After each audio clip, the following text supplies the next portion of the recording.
All right, we'd like to get this started. I'd like to welcome I'd like to welcome all the residents and lot owners to our annual meeting. I would like to say there's a lot of new faces out here, which is great. Involvement is the way to go with a homeowners association, so it's great to see new faces out here. What I'd like to do is introduce the board of directors. Donna McGowan, Vice President. Judy Glover, Secretary. Dan Evans, Treasurer. Stan Gutsit is the board member at large. And I am Vince Bracken, President. I'd like to introduce Brenda Register, who is our property manager. I would like to also introduce Steve Goldfinch. He is the Vice President of Waccamaw Management. And I would like to thank the staff of Waccamaw that came in today to help us out with our meeting. Also, we have Kim Thomas, who will be the recording secretary. So now we will formally open the annual members meeting of the Oyster Harbour Homeowners Association in accordance with the bylaws. I'll identify Brenda Register, the association manager. She will act as the chairperson of this meeting. Judy Glover, secretary of the association, will serve as secretary, and Judy Glover will serve as a proxy agent for the meeting. And Kim Thomas, once again, is a recording secretary. At this point, I'm going to turn it over to Brenda due to the fact that I'm a candidate. So Brenda will take it from here.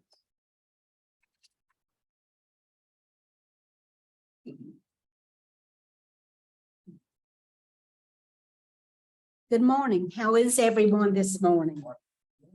Hope you're all doing well. It's a beautiful day outside. We could all be golfing. We could be fishing, or we could do yard work, but we have a job to do here today. Thank you all for coming, okay? At this point in time, I need to tell you all that we have more than 10%, which constitutes a quorum for Oyster Harbour. You're good, believe me. The roll call was taken at the door.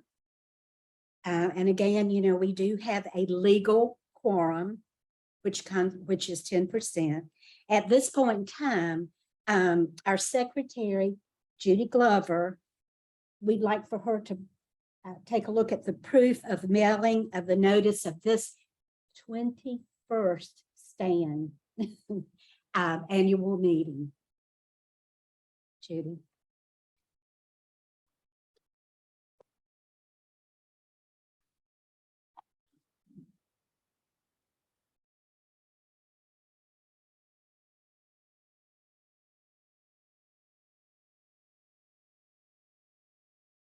And Judy, if you will, once you complete that, just make sure that it goes in the official minutes for this annual meeting. Okay. And now we come to the reports.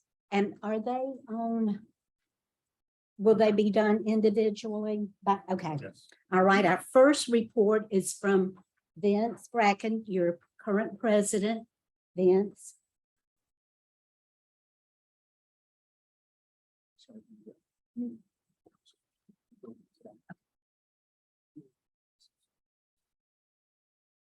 Okay. The annual president's report is to highlight the accomplishments of the committees and the board of directors.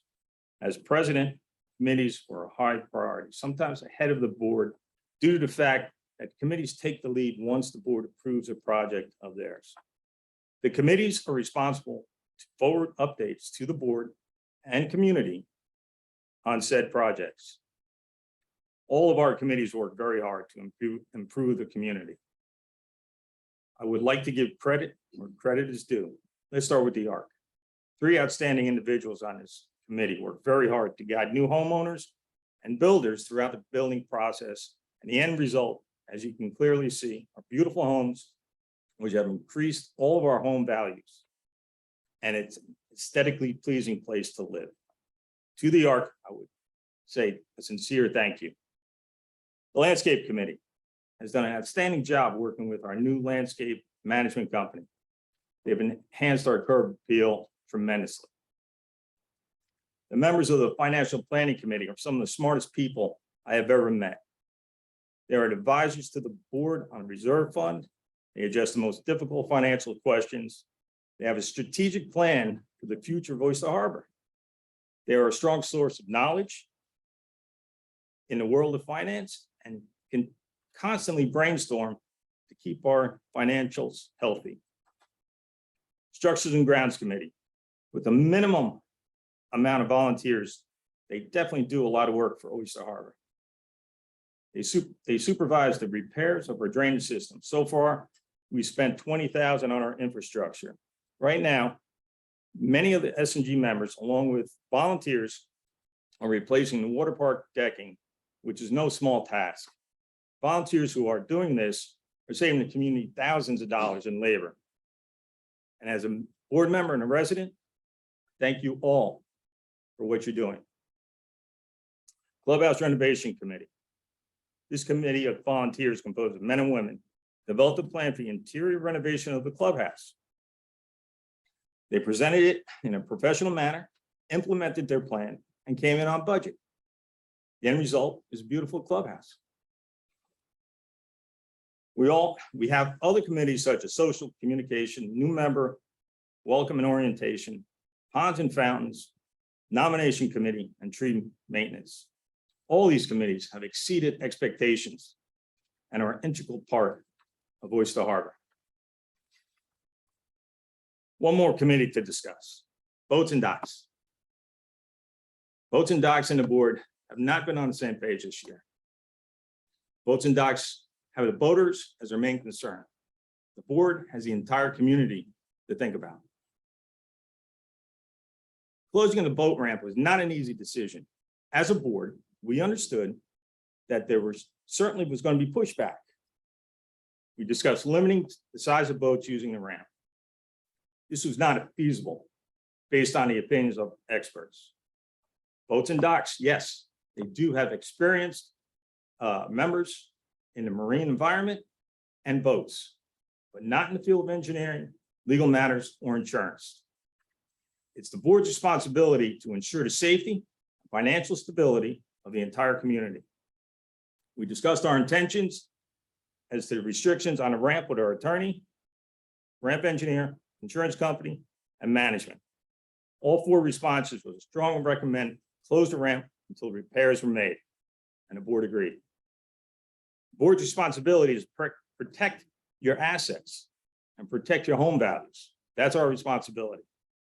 Temporary repairs will be made soon, but it doesn't end there. The boat ramp discussion will continue on for the next 5 to 7 years until a complete replacement is in place. As a community, our financial options are limited due to CC&Rs. As I stated previously, we have smart people on our committees.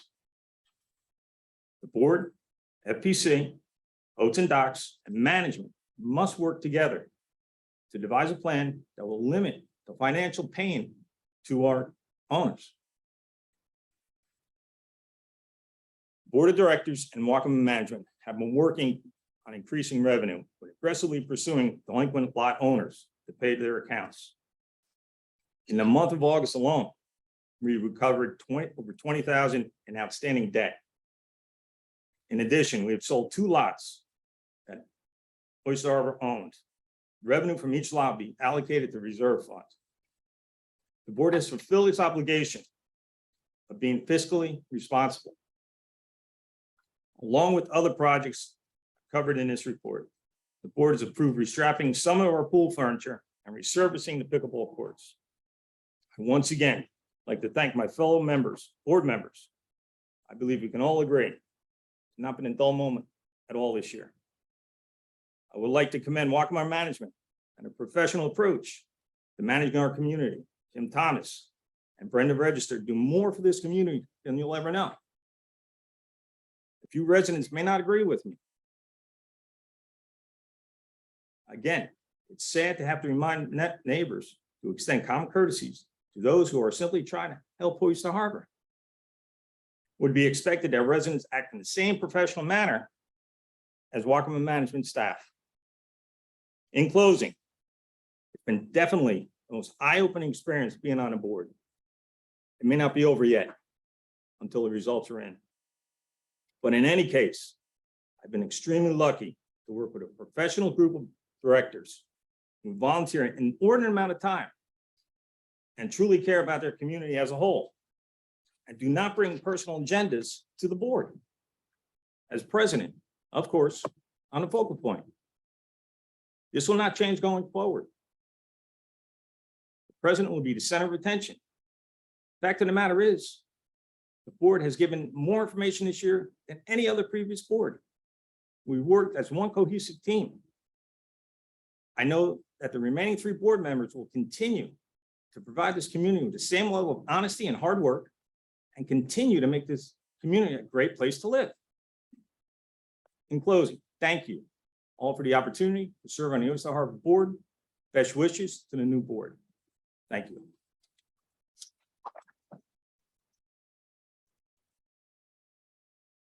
Thank you, Vince. The next report will be coming from the treasurer, which is Dan Evans.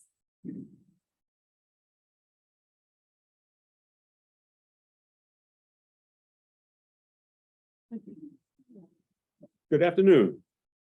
My name is Dan Evans. I am the treasurer for Oyster Harbour. One comment before going over the treasurer's report. This is the 3rd board I've been on at Oyster Harbour. I can speak from the experience of the other 2 boards I've been on. This is the most the best board I've been on. We work well together. We try and communicate as best we can to everyone. I have absolutely no complaints with anything the board has done this year. I'm in total concurrence with it. I think we've done one heck of a job. So, thank you. Okay.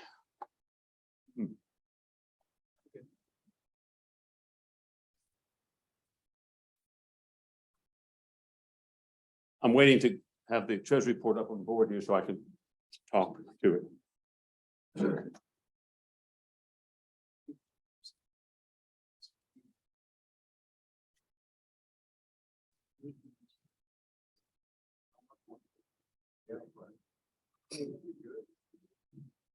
Thank you, Gary.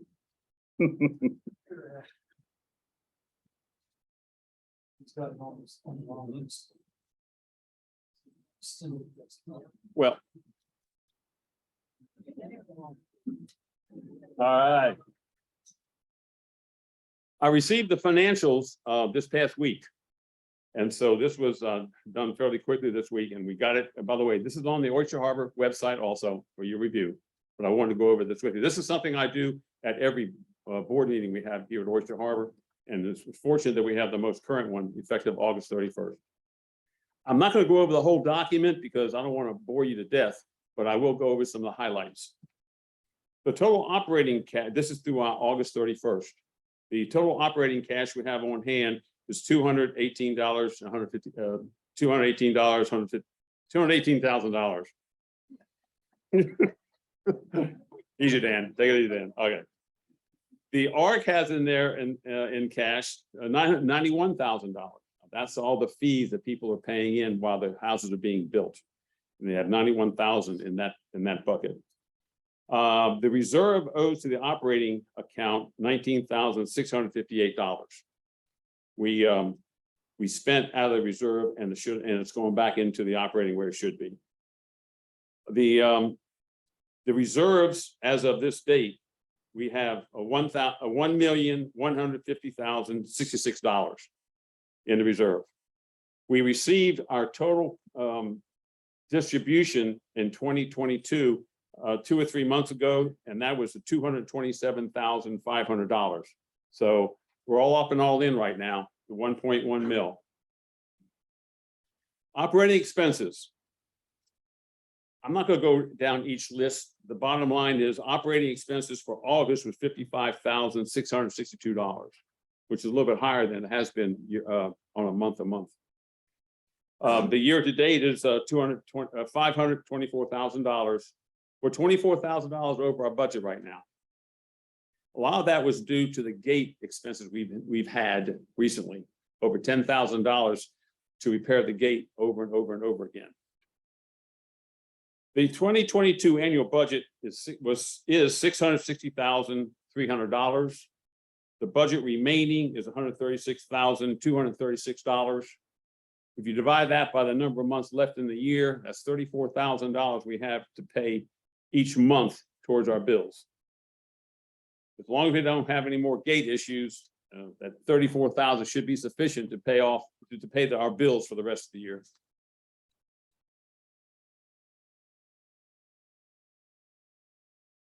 Reserve expenses through August. I'm just gonna give you the August numbers. You've seen this. If you've been online or attended meetings, you know through July what we spent. In August, we repaired the drainage system down the water park. That was $15,300. Along with that, we spent $4,275 for the asphalt mending after we put the new pipes in. That had to be done. We were in big trouble with those pipes. They were all clogged up and water wasn't being disseminated like it should have been.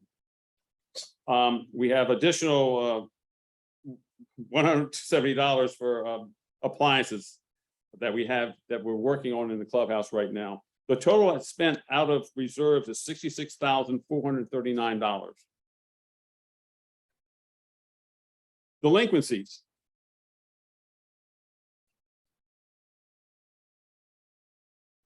Vince stole a little bit of my thunder. I've been treasurer 3 times. This is the third time go around for me being treasurer. We've never had a delinquency amount of $75,000. We're usually $125,000 or greater every year since I've been on the board. I think we did a hell of a job, I guess, because the number is way down. And Waccamaw has a lot to do with this. They are on it like you wouldn't believe. We have a process in place. Well, I'll go over that right now. The friendly 30 days friendly reminder. Oh, do you know you're late? You got one of them. His value is $66,685. Can you all see? Am I in your way? Okay, because I can stand up. Then you can't hear me. Okay. 120 days out. We sent to attorney for further legal action. $67,415. Pre-liens. These are the people that aren't on lien yet. That we've communicated to. We sure like to have your money, please. We have 7 of those slots. Its value is $14,371. Liens filed to date. We have 11 liens to date right now, valued at $24,297. In foreclosure, we have 8 accounts on foreclosure. Value 3. $25,431 value. We're really trying to do the best we can to make sure that, I guess this stays, we want to be good harbingers for your funds, and we're trying our best to do that. Do you have any questions on the treasurer's report for this year or even year to date? Thank you.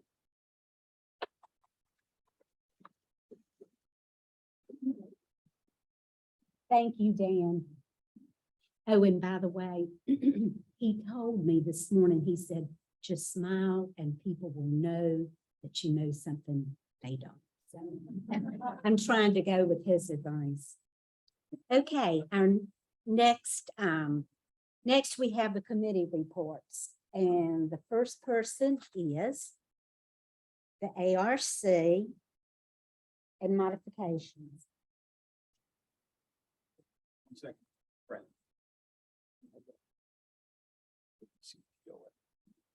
Oh, I'm sorry. I'm sorry. It's ABCPOA, and I'm sure that everybody knows what that is. Thank you, Donna. Hi, I'm Donna McGowan. I'm the Vice President. And I've been on several of our boards. I was the treasurer for 5 years, several years ago, and I came back 2 years ago. And I have 1 year left. And I'm retiring. I want to speak about the ABC POA. It is not an Oyster Harbor Committee. This is an acronym for the Alliance of Brunswick County Property Owner Association. It's a POA for the county, and it's made up of 24 POAs. We all are members. We've been a member here in Oyster Harbor since 2010, I believe. And it's an advocacy group. Their bylaws reflect that the ABC POA is to mutually support and therefore strengthen the effectiveness of the member associations. And we are one of those. And they are advocates for us and the other 23. Vince and I are both representatives from Oyster Harbor on that organization. I was in that organization years ago too. I was the secretary. I was on their board of directors for a while. And I immediately wanted to go back because they do such great work. And they are powerful advocates. They're recognized in Brunswick County. The county commissioners know who we are. And we even have some forums where we include the state senators and things. So it's a very strong group. And all of the member communities care about county issues and how they affect our HOAs. And every month we meet, and during COVID, we did it by way of Zoom. And now we're doing it in person. And every month we have committees on the ABC POA that give us updates on county planning and zoning, which is important to all of us now. The county commissioner meetings, we get information about that. Sometimes we attend. House rulings that pertain to POAs. During COVID, there was a lot of legislation that gave us the ability to do electronic meetings and voting and things of that nature. There's always HOA rulings that we keep track of. There's environmental issues. We get updates on that, transportation plans throughout the area here, insurance issues, fire and safety, and crisis management. As you know, we've had a hurricane and tornado that ripped apart Ocean Ridge a few years ago. We have guest speakers. We go to places. One of the best speaker event I remember was going to the sheriff's department, and Sheriff Ingram and his deputies gave us a really wonderful explanation of what they're tasked with in this county, with their resources and how they have spread that through volunteers, all of their different programs. And it was really a good event. They ended it with their SWAT team coming in. They said, we're going out to a drug bust, and we got to see all the guys in their black SWAT gear. And we have agenda items every month too, that are important and timely. The member organizations, and we've been hitting them with this a lot, queries, because we all are HOAs, we all have the same issues. We ask, well, what about this? And what about that? We've asked things about what kind of contractors do you have for landscaping? And everybody gives us information. We have had conversations about stormwater. We all have stormwater issues, guards, gates, what are you all doing? And we learn a lot from sharing with each other. Back in April, we had a forum, and I was on a committee where I helped to form a lot of the plans for that. And it included we invited all of the 24 HOAs that are members, and we had a really good speaker crew. We had insurance, an insurance, I think it was the guy that does the insurance for the state. And we had our attorney actually, who did the HOA legal issues seminar, which was the most popular because we all want to know, what do you do about this? And Brunswick County Planning was there because they're into all of the building, and hopefully they'll catch up with the roads and those things that matter to all of us. Emergency planning, Ocean Ridge was there to tell us their story. And we had a county commissioner there too. Again, I want to mention that the ABCPOA is advocates. And some of the things we've been involved with was the Blueprint Brunswick 2040 initiative, which is about the future county land use. And we had some ideas that were provided to them and they give us feedback. So that's something that's ongoing. We got involved with fighting the water rates because of the reverse osmosis system. We're prepaying it, all of you are. We tried to talk the county down to not having to prepay so much. Environmental issues like the wind energy that they're proposing offshore and elsewhere. Even though I think this is an exciting organization, for some reason, the last 3 months, our attendance has been poor. And we couldn't meet quorum, so we just continued to work things out among ourselves. We're trying to find out why it suddenly doesn't seem to be as much participation as it was. We're going to re-engineer the whole thing. Maybe we need more speakers, maybe we need less meetings, maybe we need better agendas. We don't know yet, but we're working on that. But I'm hoping that we'll get everybody back interested in and continue with their good work. Thank you.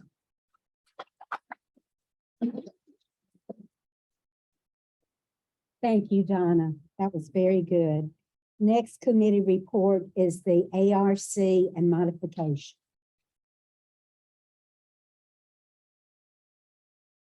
Nobody? I'm the liaison for the ARC. Hello again. Okay, ARC progress report update, September 2022. Current and in progress. There's a lot going on. So what I'm gonna, it's the annual meeting, so I'll go through the whole thing. We do it correctly. Lot 61R, site not installed on roadway due to litigation with builder.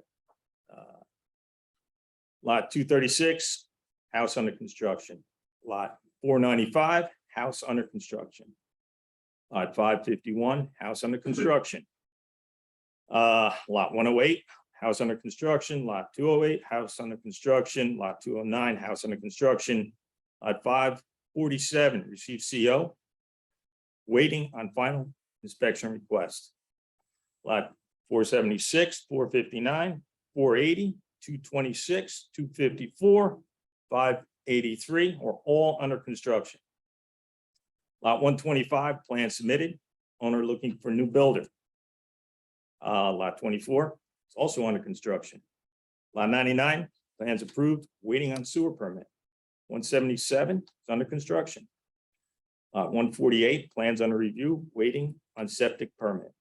Lot 449, waiting on update revisions requested. Lot 450, waiting on updated revision requests. And along with 457, waiting on update revision request. 418, plans under review. Completed within the last 30 to 90 days.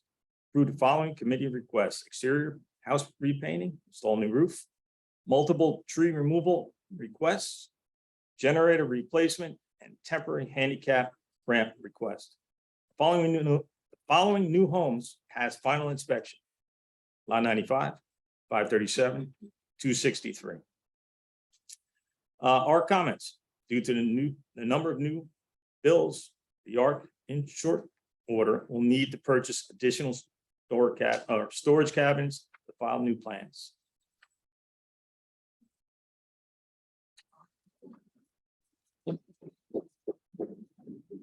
Thank you, Vince. Next, we have boats at docks, and I believe that's Mr. Baker.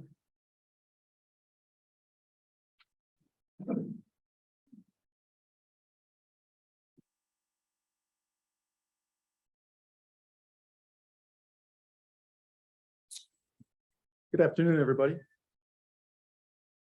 Before I get started on my report, I'd like to thank the committee members on our committee, Barry August, Bob Swift, Larry May, and Danny Matthews. These guys worked really hard all year long, trying to maintain our boat storage and our ramps the best we can. In January, we prepared a revised boat RV annual registration form. We developed it with a lot more information that's provided by the registers so that we can track the size of boats and RVs that are in the lot and maintain the lots and the boats throughout the year. Notices were sent out to all the owners whose boats or trailers were not up into compliance, and Boats and Docks worked with them for a couple months to get everything in order or removed, and that was successfully done. In February, a new interim boat ramp design was prepared by Mike Kirby, our marine engineer, that used pilings along the edge of the concrete portion of the ramp with cross beams underneath the ramp. This seemed to be the most cost-effective method for an interim repair. The initial bid came in at $350,000. We all thought that was a little extreme, like very extreme. So we went out to some additional bidders, and in May came back with $175,000 from Palmetto Construction. They're one of the main marine construction firms up and down the coast here. In March, Bob Swift resigned as chairman, and I took over.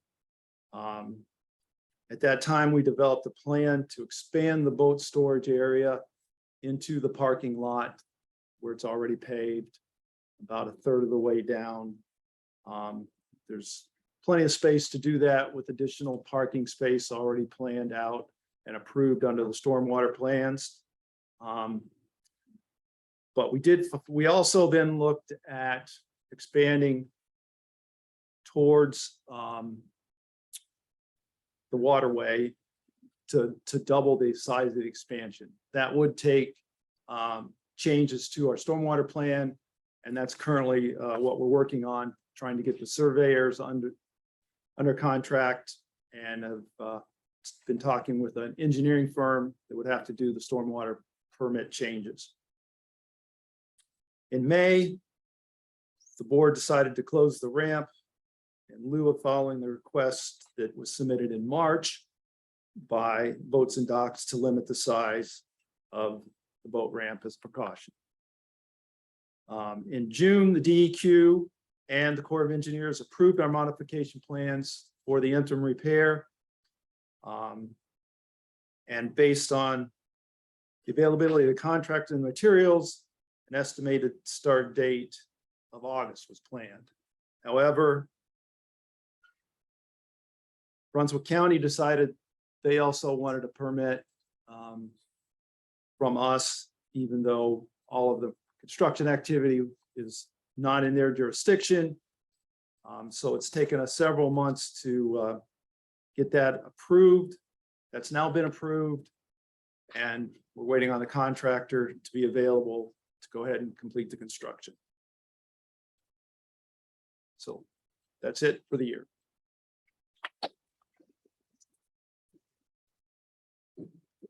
Thank you, Bruce. Next is clubhouse renovations.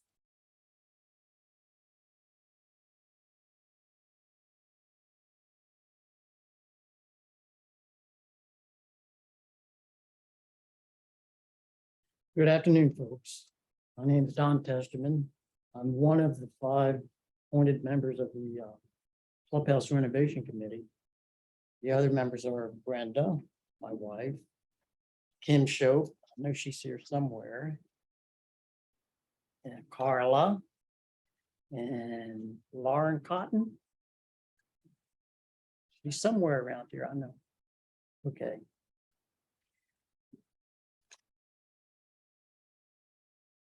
Committee was appointed by the Board of Directors, tasked to find options for renovating and improving the clubhouse. We were asked to focus our efforts on flooring, lighting, painting, modernizing the kitchen and bathrooms. After meeting with the chairman of the FPC and learned about budget limitations, we set about evaluating the condition of the clubhouse interior furnishings. We determined that the flooring, except for the storeroom and exercise room, needed replacement. Lighting in the main area was woefully lacking, and the interior needed painting throughout. The kitchen needed to be renovated to improve its function for events. Bathrooms needed more efficient modern toilets, sinks, and the peeling wallpaper in the ladies' room had to be replaced. After several months of researching, reaching out to vendors, getting quotes, getting samples, we readied a proposal for the board of directors with our phase one part of it, addressing the flooring, the painting, bathrooms, updates, ceiling fans, and lighting, and furniture needs. Total expense for the phase amounted to about $30,000. With new flooring requiring at least half of this cost. That was the biggest part of it. The board approved our plan. Work began soon after the board's approval. Ceiling light fixtures in the main room were replaced with LED lights with dimmers. 2 ceiling fans were replaced, more efficient fans, dimmable LED lights installed. Can lights in the hallway and foyer were replaced with LED fixtures. New luxury vinyl flooring was installed over the existing floors of the clubhouse, except for the storeroom and exercise room. Interior walls and trim were repainted throughout. Toilets were replaced with low flow efficient models. Sinks and vanities were installed in each bathroom. Peeling wallpaper was removed in the ladies' room and painting was completed. 2 love seats were ordered. Fabric was purchased for the existing 2 rattan chairs that we had. Cushions for the seating in the fireplace hearth will be added. The love seats are scheduled to arrive in November. Once the new furniture arrives, we will look forward to the walls. Oh, I'm sorry. We will look for artwork for the walls and other furnishings for the main area. Then we will begin searching for replacement tables and chairs for the main area. Lastly, we will continue to plan for the kitchen remodel and storeroom expansion, along with the structures and grounds committee. We kind of enjoyed working together. We didn't have too many arguments. We all kind of came to some agreement on a lot of things, but we had a lot of fun and we were very conscious of the monies that we had available to spend. So we appreciated the support of the board and of the members in Oyster Harbour, and looking forward to finishing the project in the future, and updates will be given as we progress. Thank you.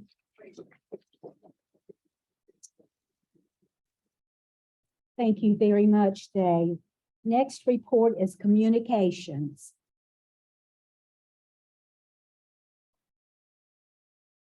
Good afternoon. Those of you who know me, I'm Bert Wiener. I'm on the Communications Committee along with Chris Duva. He and I handle sort of the technical side. Mary Sands and Bob Puglisi publish the Oyster Pearl, and Carla W. sends you all the emails that you get all the time. So to back up just a second, our committee has those 3 areas of responsibility: the website, community emails, and the Oyster Pearl. Recently, we've taken on an additional responsibility, and that is running Zoom meetings. I'm an engineer, so you're going to get a lot of facts and figures about what we've done this year. The website, we've had 122 updates in the 365 days of the year. We've added 73 new users to the website. In the community emails, we've sent out over 166 MailChimp messages. And we've also managed to produce 4 issues of the Oyster Pearl, which I hope all you enjoy. Zoom, this is our 3rd time hosting a Zoom meeting. It seems like we're getting a little bit better at it each time we do it. Projects completed since last time. We supported the new member welcome committee through email and website updates.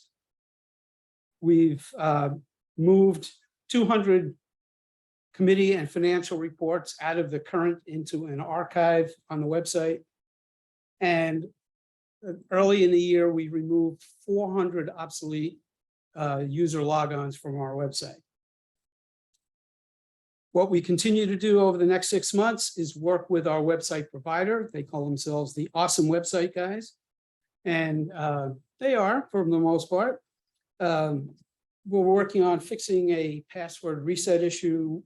And that's specifically, any of you have AOL as an email provider, you've had problems either changing your password or logging in general. We're going to establish a process and backup personnel for Zoom meetings. Going to do the same cleaning job that we did on the user logons on the MailChimp database. We're going to establish a better process for releasing documents from the various members of our community to the website. And we're going to invite the next batch of new owners to the new member welcome committee. No budget issues. We have one request. If any of you are tech savvy and want to join our committee, please let us know. Thank you.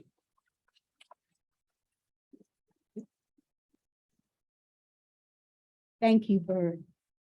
The next report is facilities.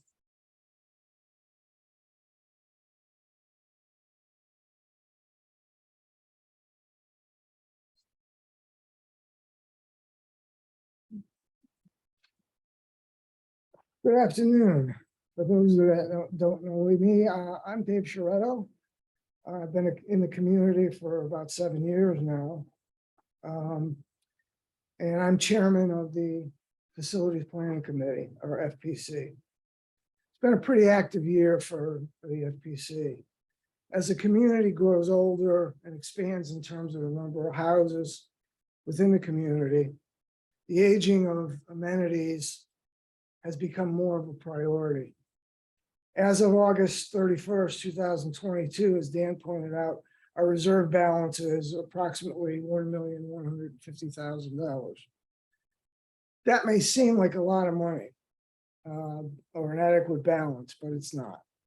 It doesn't include capital expenditures, which will be made for the remainder of 2022, and we have a major one.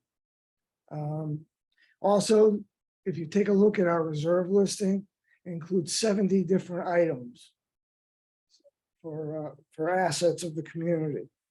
I'm going to discuss a couple of items, the major items that have taken place in 2022. The boat ramp repair. For many of the past several months, the community has faced with the deteriorating condition of the boat ramp.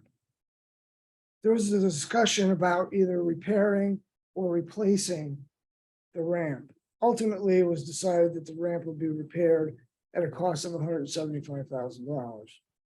The repair will begin shortly, but a bigger question remains, and we have a similar decision to make in about 5 to 7 years, because that is the expected useful life of the repair. Now, we only got one bid on repairing the boat launch, and it was $2.5 million. Okay, compare that with our $1,150,000, and consider that there are 69 other items on the list that need priority. The FPC currently is planning these next steps, looking at existing budget constraints, potential additional sources of revenue, and the condition of other community assets. The other major item done in 2022, and it was just described, was the renovation of the clubhouse. A subcommittee was formed earlier in the year, and we provided input to that process in terms of the amounts of money that we had on the reserve listing. Majority of the renovation has been completed, and the costs are in line with our reserve calculations. A reserve study was just started this week by Giles Flight Engineers. And the purpose of this study is to review community assets in order to plan for future capital repair needs. Obviously, we don't know yet what the results of that study will be.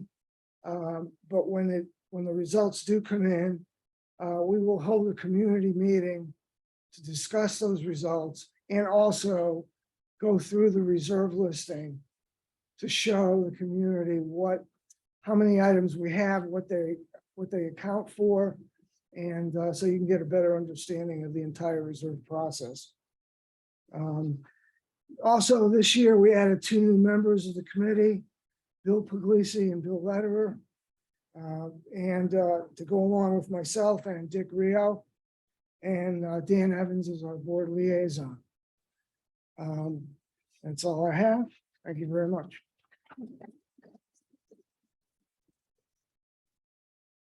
Thank you so very much. The next report is landscape.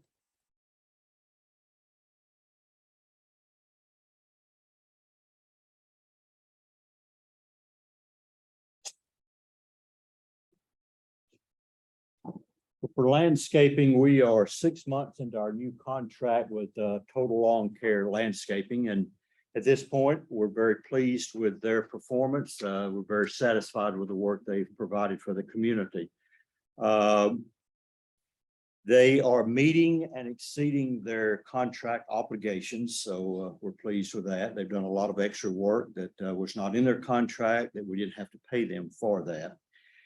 Currently, they have provided 3 of the irrigation control panels that have been replaced. They're currently doing string edging throughout the community, and that's to be completed at the end of this month. They've removed all the vines in the hedge around the pool. Dead limbs have been removed at the entrance side of the main gate. All the ponds are up to county maintenance guidelines. All the palm trees have been trimmed, and they are doing their usual grass cutting and hedge trimming. The activities that are planned for the next few months is 1 remaining irrigation control panel needs to be replaced. New irrigation rain sensors will be installed this month. They will their blade edging will begin during the winter months.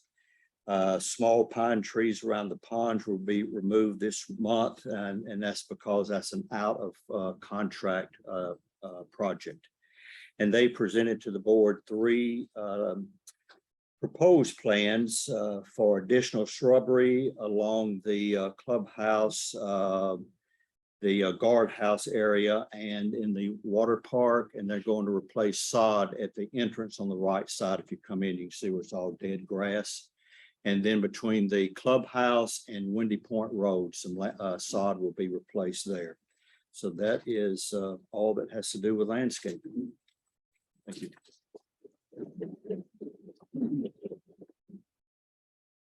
Thank you. The next committee report is member welcome and orientation.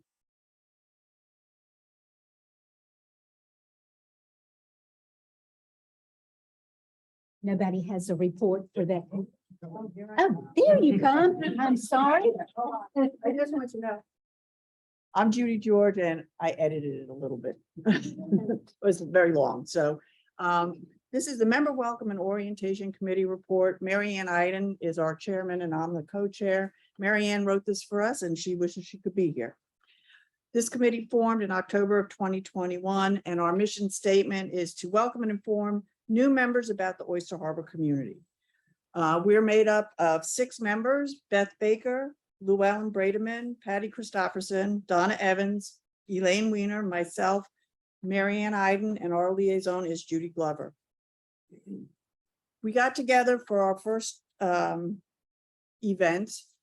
And we prepared a few documents that we were hoping would help inform the new members of what to expect and frankly, what we expected of them also.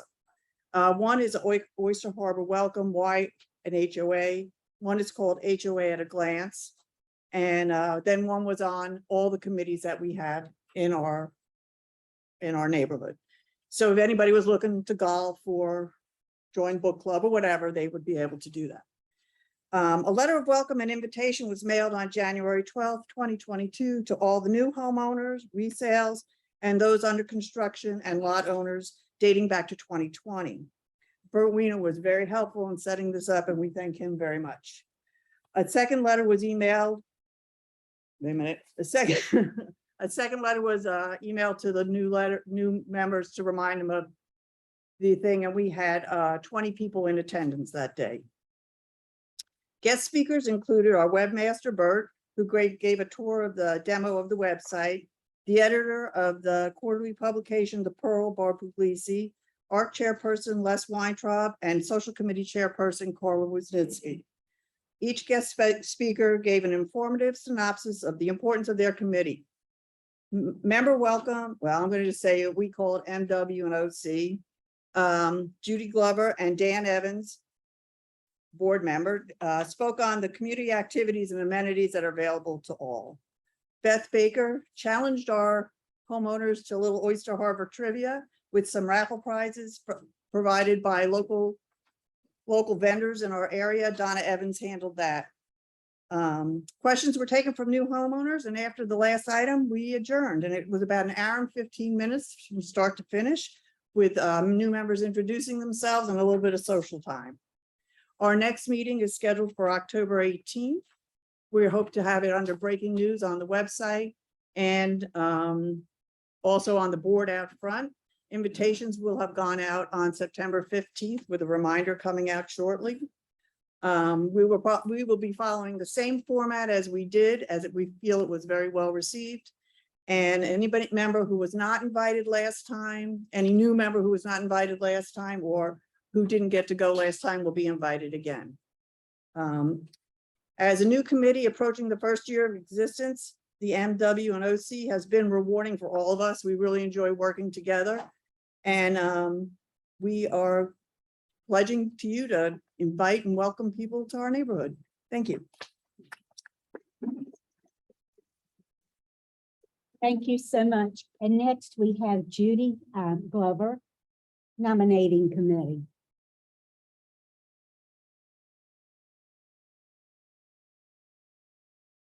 Hi, everyone. I'm Judy Glover, and as the secretary of the board, I was tasked with forming a nominating committee to secure nominations for the 2 terms expiring today.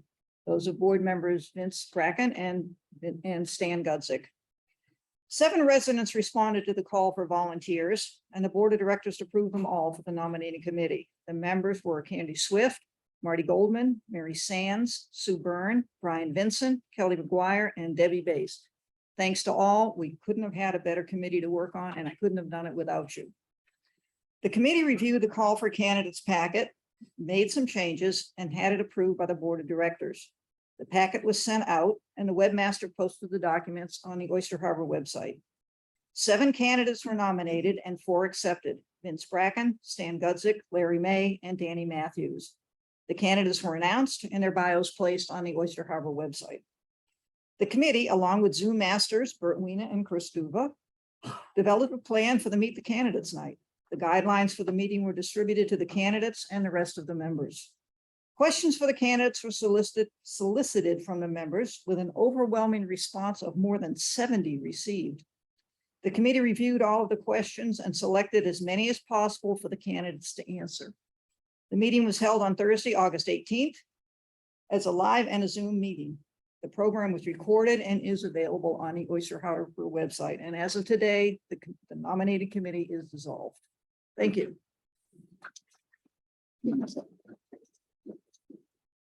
Thank you so much, Judy. The next committee report is social.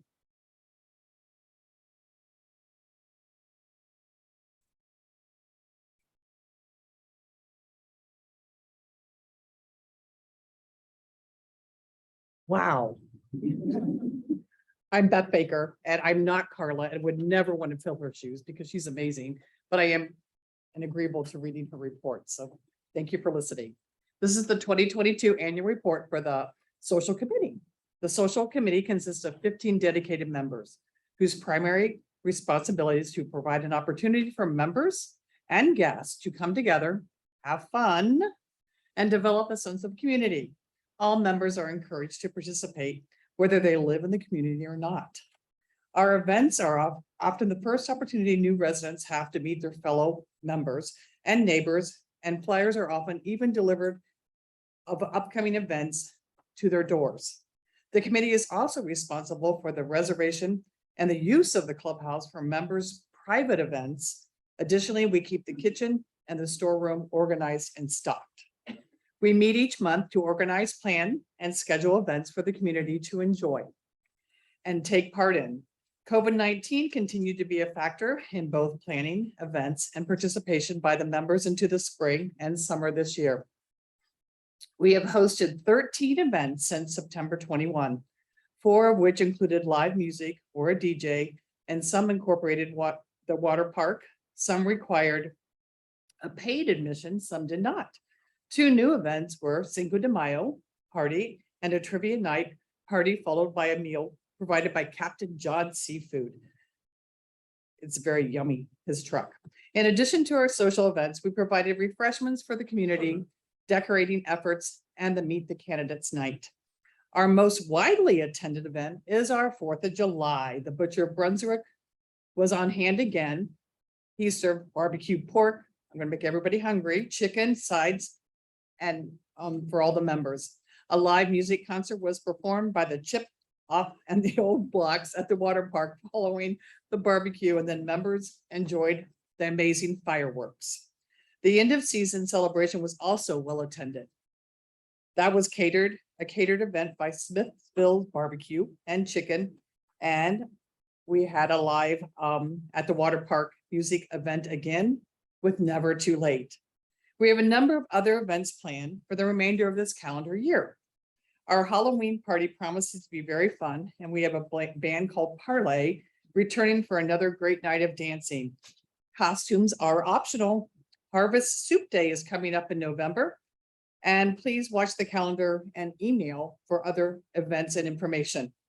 Our committee truly appreciates all the efforts of our Oyster Harbour members to make it possible for the success of our events.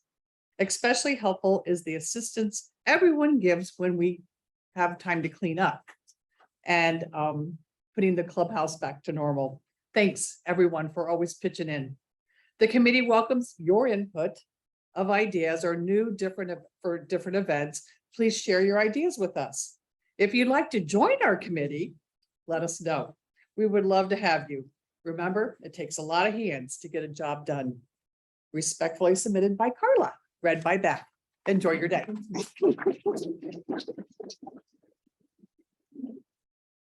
Thank you, Beth. And oh, by the way, she plays mean handbells.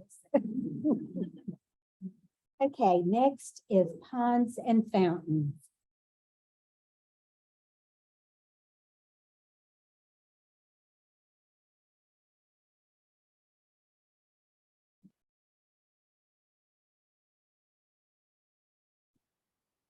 Good afternoon, everybody. My name is Jim McGowan, for those of you who don't know me, and I am the chairperson for the Ponds and Fountains Committee. To start off, I'd like to give you a brief description of what our responsibilities are, which includes monitoring the performance of the fountains, fountain lights, and 3 wells, which we have on Cardinal, Ibis, and Mallard Ponds. The committee is also responsible for resetting fountain and fountain light timers when switching between daylight savings time and Eastern Standard Time.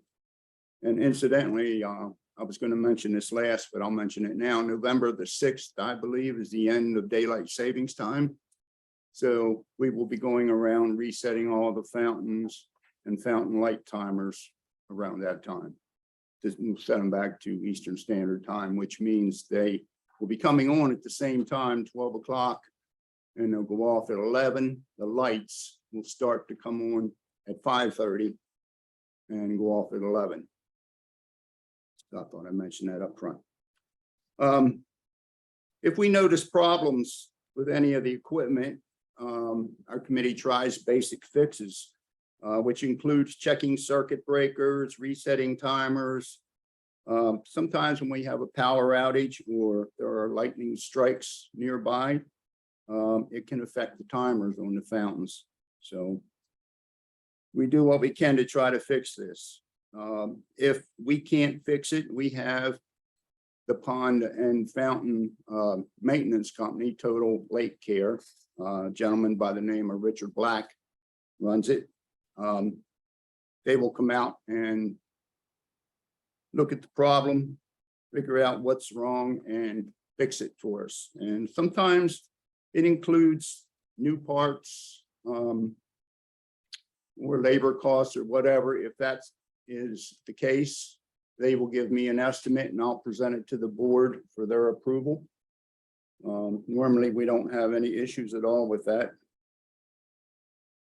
We have a contract with the maintenance company. They show up every 2 weeks and they're responsible for treating algae blooms, whatever, out in the scum on top of the water, and any weed control that needs to be done in the ponds, or any other problems that we've been having.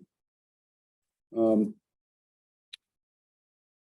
going to briefly talk about some of the problems, no, well, not problems, some of the issues we encountered this past year. And when I say we had something replaced or repaired, it is not our committee that's doing it. It's the maintenance company that's doing it, because I am not an electrician and I don't know how to work on those fountains other than the timers. And I don't think Bill does either. Bill Justice is on the committee. And so anyhow, these are some of the problems that we had, or issues, however you choose to describe them. On Ibis Pond, we replaced a defective well pump and also a piece of pipe which was damaged. It actually led from the well to Ibis Pond, was broken, and that was replaced. Cardinal Pond, we had problems with the well pump there, major problems. Electrician was needed to fix that. In Mallard Pond, we actually had a fountain motor that stopped working, which is fairly rare. That got replaced. We had a dry spell earlier in the year. I'm sure everybody that lives around here is aware of that. The fountain in Eagle Pond, the water got so low because of the dry spell and all we had. The fountain was actually, the intake was sitting on the bottom of the pond trying to suck mud up, but that doesn't work too good. So Bert actually made us aware of that. Thank you, Bert. And so we went over and turned off the fountain. And after we got some rain, the water level increased to where we could turn the fountain back on.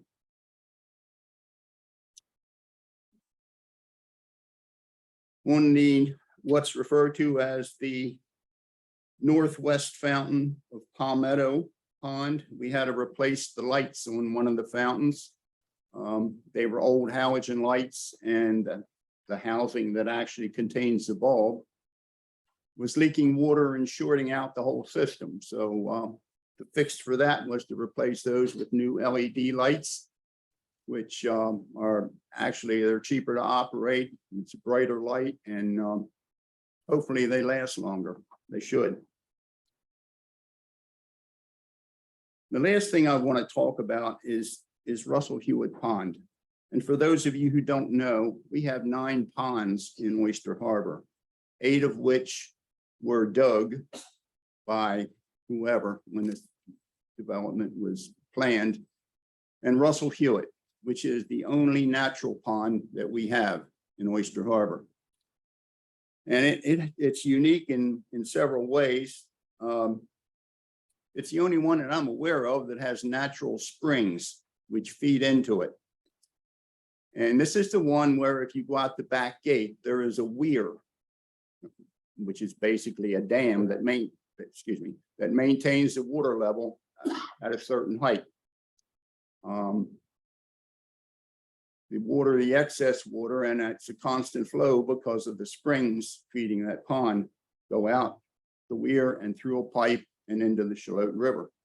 And it's important. We have a protective grate that goes over the pipe.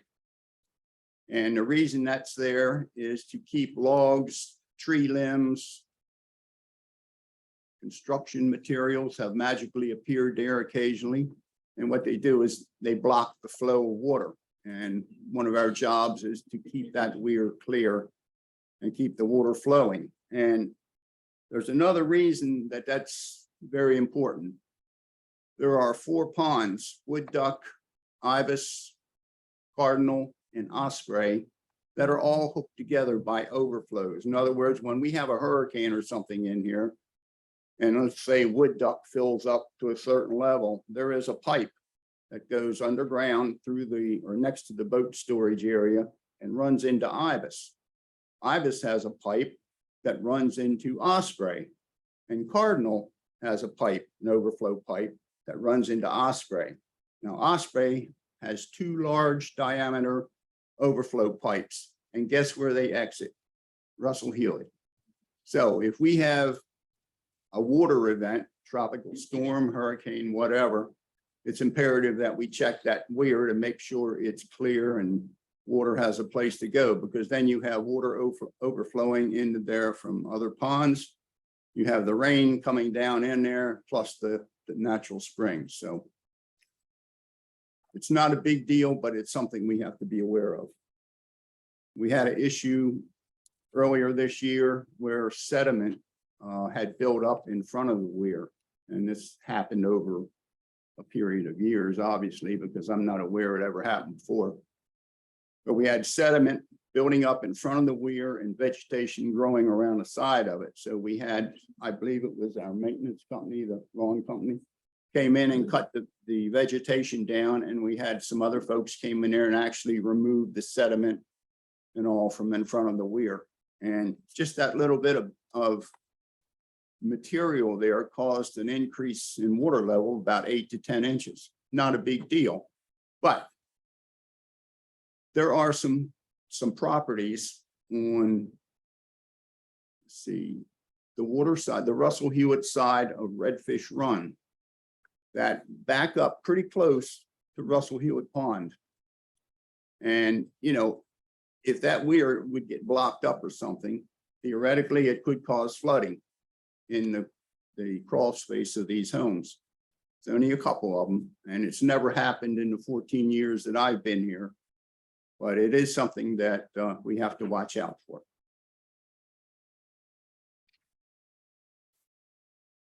And I mentioned about resetting the timers for Eastern Standard Time. We'll be doing that. And I would like to end by saying, if any of you notice any issues with the fountains or the fountain lights or anything like that, please contact Bill Justice or myself, and we will try to fix it as soon as possible. If we can't fix it, we will call our pond maintenance company and they will come and address the problem. Thank you.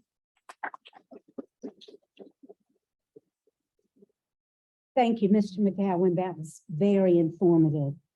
Next committee report is Structures and Grounds.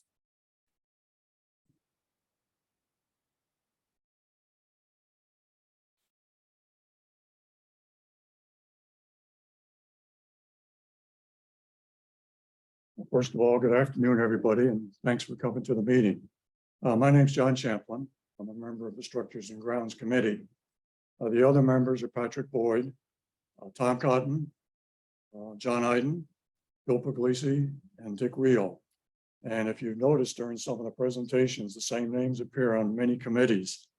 So it's a great way to participate in a community and learn more about it. So I would encourage any of you who've seen things that you like in some of the presentations today to come out and join the committee.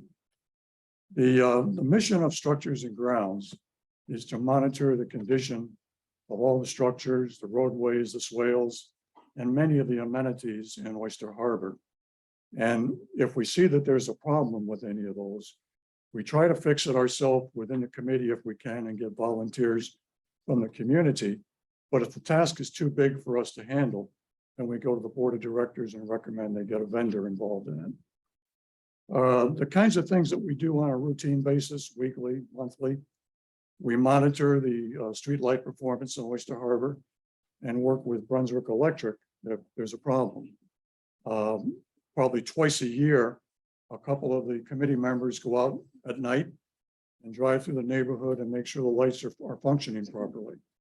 Now, if any of you notice an issue with a light, you can report it to me or to one of the other committee members, and we'll get Brunswick Electric involved in fixing that. Probably 2 years ago, maybe more, Brunswick Electric replaced all of our streetlights.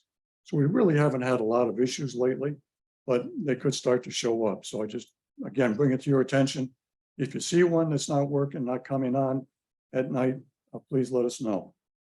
We maintain the Guardhouse United States and North Carolina flags. We put out and take in the clubhouse garbage cans each week. Every so often, there's a kind Samaritan who puts them out before we get there, but that's a task that we have, and I think we do it okay. The refrigerator in the clubhouse has a filter in it. We replace that. That's our responsibility. That's usually twice a year. We monitor the clubhouse exterior lighting and replace the bulbs in there if they're out. We take outdated paint or chemicals that the community uses to the Brunswick County landfill as needed. We change the light timers in the clubhouse for the clubhouse and the pool at least twice a year when the time changes, or if there's a power outage, we do it then. So those are the routine types of things that we do. I'll call the next group sort of like major projects. We repaired the downspout at the swimming pool, and we installed a new clock in that area. While we were doing that, one of our members noticed that the small pump in the pump house was leaking. So we got the board to get the vendor involved and fix that. Plus, we noticed the outdoor shower at the pool was plugged up. We recommended to the board they get the plumber to come in and take care of that. We purchased umbrella bases and replaced missing items at the pool. We purchased a grill cover for the Oyster Harbor Grill and purchased and filled the propane tank. We ordered replacement batteries and pads for the AED defibrillator in the clubhouse. And the big one is we assisted in the removal and replacement of the deck and walkways at the water park. And I'll tell you, that's quite a job. I'm amazed at the engineering and construction expertise we have in this community. I'm a grunt guy over there. I just go and tote stuff around. So I don't get involved in a lot of the expertise, but I'm really impressed. And doing that on our own has saved the community a lot of money. I think it's going to look it already looks nice. It's going to look even nicer when it's done. We're assisting with the pool house storage expansion. There again, we don't know if that's something that the committee can do on its own, or is it going to be too complicated? We have to get a vendor involved in that. We obtained quotes for the Heron Lake gazebo roof replacement. And lastly, we ordered timers for the irrigation system. And that's it. Thank you again. Thanks, John. And last but not least, tree maintenance. Brenda, I think we have a report. Thank you. Have you a report? Okay, all right.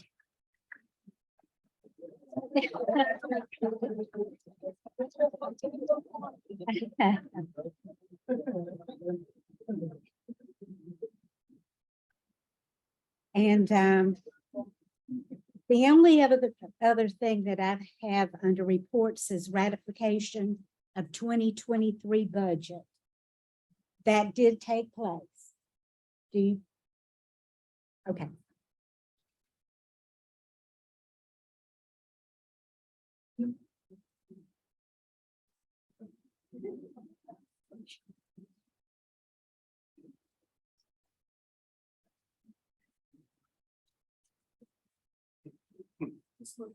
Okay.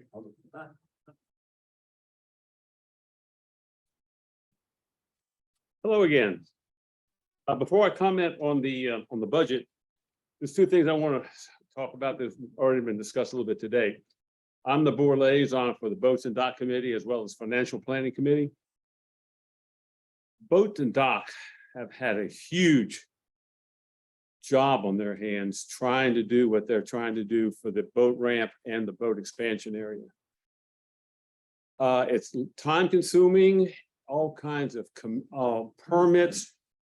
They are doing one heck of a job trying to get the jobs to the point where we can start working with the boats expansion area and also the boat ramp. So when you see these people, thank them, because they're doing really, really good work for us. The Financial Planning Committee, I've been on that committee about 5 or 6, 7 years. So there's sort of, I know what they were doing there. The Reserve Committee identifies assets, and then we look at the engineers decide how long, the value of the assets and when they're going to wear out to be replaced. Every project we have going on right now is in the reserve and planned to be replaced as we speak. The boat ramp repair we have financing for. The replacement we don't have financing for. We never planned on that. The boat expansion area, done. It was identified and it's ready to go. We've got the money in the reserve for that. Clubhouse renovation, it's in the reserve, ready to go. Water park restoration, we saved about half of what it was going to cost to do that. But because of the locals we have here, the volunteers we have here at Oyster Harbor, we saved half of what it was anticipated costing to replace to restore the water park platform area. Pickleball courts. Finally, we've got the long-term thing. We finally got it repaired, replaced, and now we paid them off. Finally. Just want to bring that up to your attention about things that these committees are doing for us. The budget. Last year, you paid $1,364 for the dues. This year, it's going up to $1,500. That's a 10% increase. We didn't have an increase in our dues for about 5 or 6 years, maybe even 7 years in the past. We just kept going with the same dollar amount month after month, year after year. We funded the reserve, we still did that, and we paid all our bills off, but we didn't have we didn't have an increase in dues. Now we're kind of sort of paying the price. We're maximizing the restricted covenants say we can increase our dues by 10% a year max. That's what we're doing. That's what we did this year in 2022. That's what we're doing in 2023, maxing out at 10%. In that 10% increase in dues, just for information, we're putting 15.5% increase into the reserve. Okay, so we went even over the 10% of that. Well, it's the reserve is getting 15.5% increase over 2022 to 2023. So that being said, we had two weekends where we had input from the residents about the budget. You all received this in the mail. It's up on the website. Does anybody have any questions about anything on the for the budget? Yes, sir.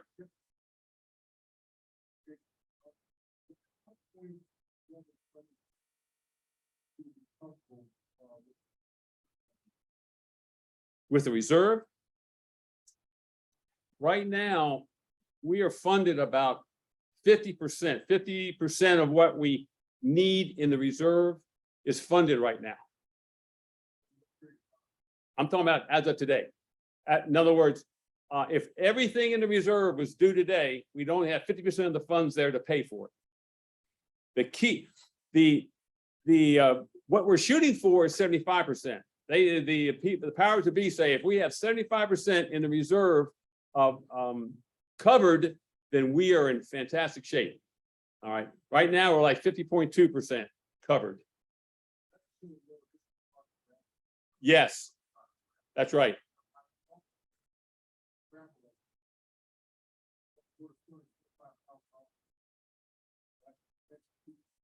Uh-huh.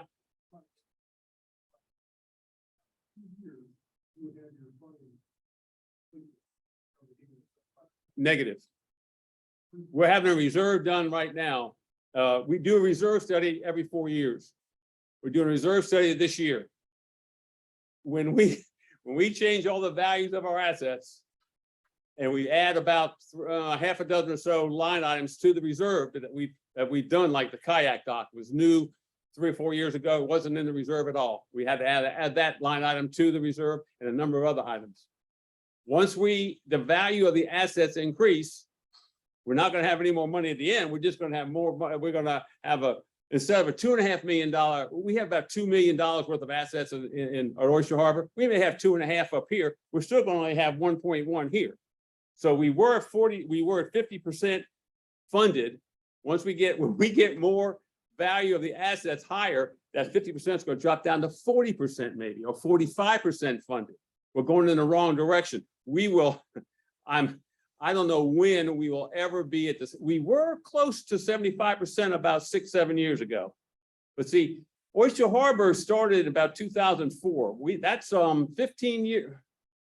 You do the math. 04 from 20, that's 18 years ago. Our assets are deteriorating. We're putting a whole lot more money into repairs and replacements now that we didn't have to do before.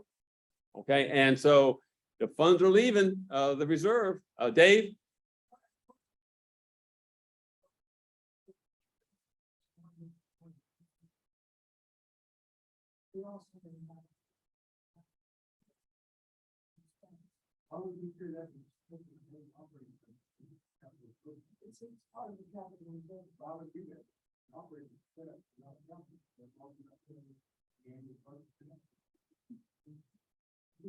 Contributions to the reserve is not out of the operating.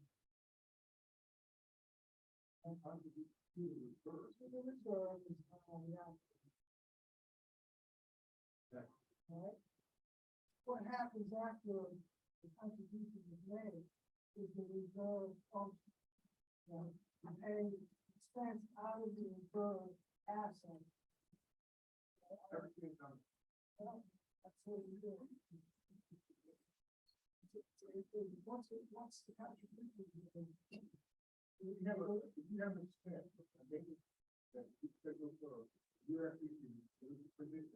That could be in the operating budget and not the capital.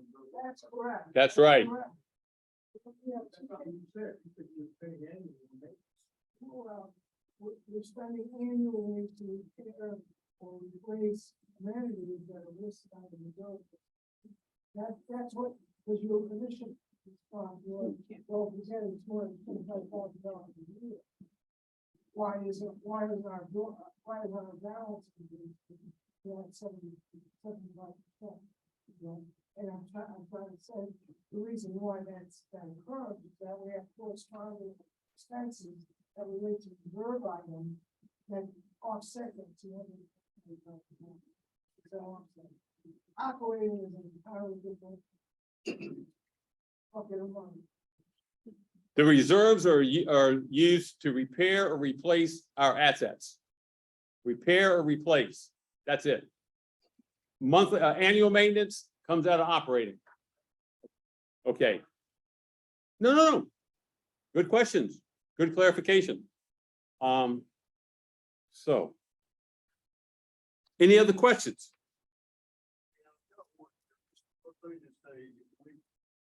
We're probably one of the longest standing lotto. So I think Tim and I both look forward to being a homeowner at some point in time. So that said, I do want to thank all of you. Like they're doing this great work. That needs to be said. One question I have, consultant that you brought on board, really look at maybe really the 3 to 5 line items that trigger. When are those gonna trigger, like road repairs, which typically are very expensive? You've got infrastructure with water, sewer. There's a number of those larger ticket items in future out here. That makes you really have 2030. If you had like a 2030 committee, I don't know, maybe that's what consultants still want to do. Okay. Really be able to get ahead of, stay ahead of those major. When the reserve study is done, it looks out 20 years. Okay, and so we did the last one in 2018, we did the current one now in 2022.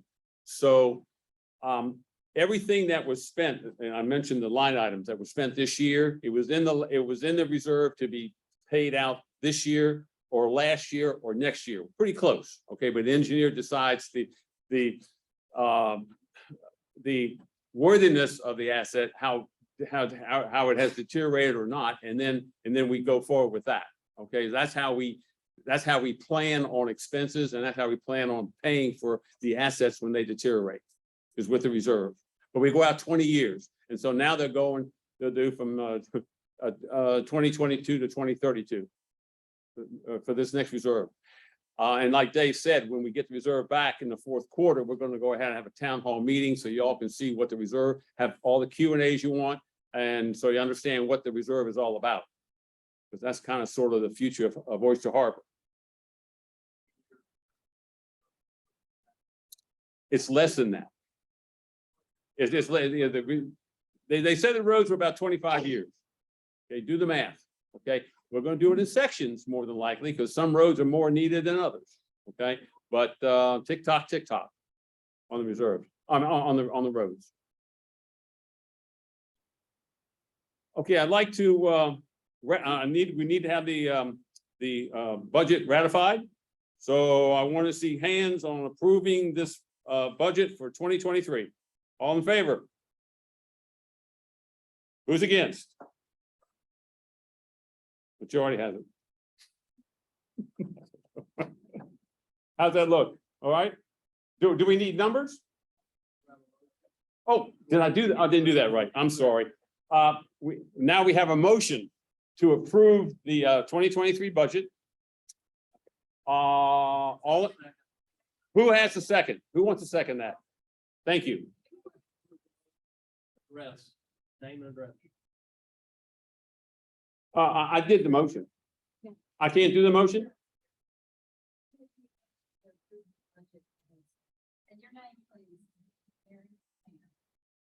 Thank you, Mary. Marty, second. Okay, now, all in favor?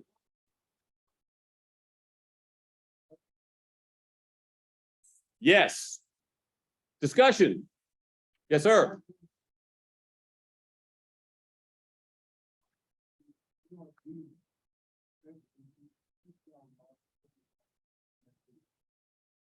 Because of all the activity that we're having, you want to say, ask your question again with the mic?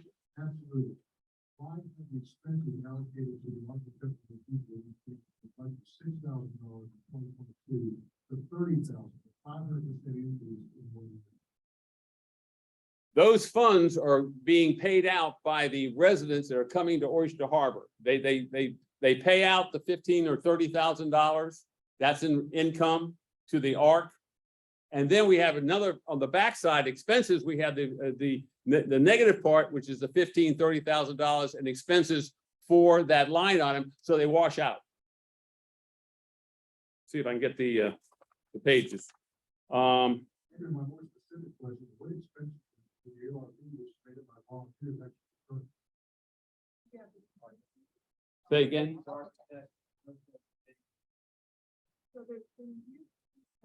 Administrative fees are paid out of that. Review fees for the architect and the administrative fees are paid out of that. So it washes. Hire an architect, review architecture, prepare drawings. Yes. Yes. We chose to do that.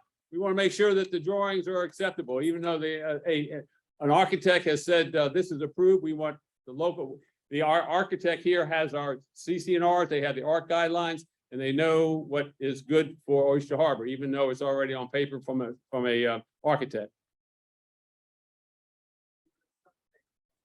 Yes. Yes. Thank you.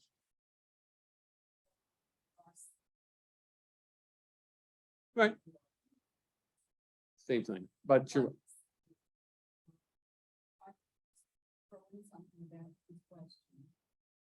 Please.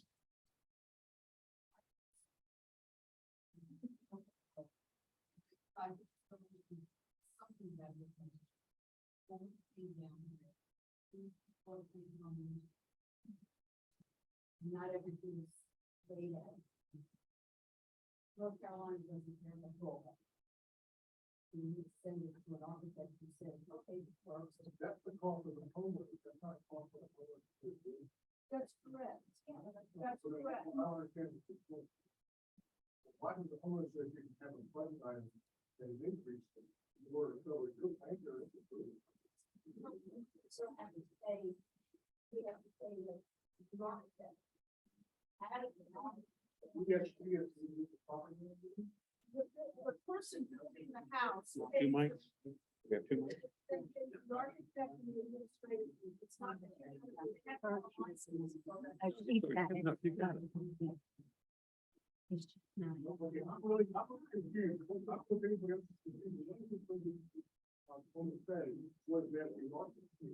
The board is saying to have both persons residents pay it. Excuse me. Hold on, 1 second, please. Steve. Sir, it's going in the wrong direction. It's really simple. The people who are, my name is Steve Goldfish, Welcome All Management. I'm not an expert. I'm not trying to be one. But it's a simple wash, Mr. Treasurer. You're the treasurer of an HOA? Okay. The people who are building or are applying for major or minor modifications to their homes to the ARC pay fees, which are commensurate with the cost to the association. The income comes in for the ARC and the exact expenses go out. It's a wash for the association. Thank you. That's what you. It's nice explanation. Thank you.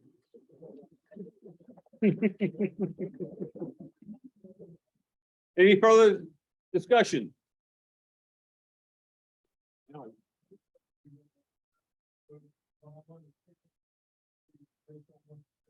You need a microphone. I don't know. I don't think. I don't need it. My understanding is that what I'm hearing is it's a good thing. That the line item is increased, because that means we got that one plan constructed when the next. It's just a correct- It's a correct. People are building, yes. More people are sharing the cost of your association. Okay.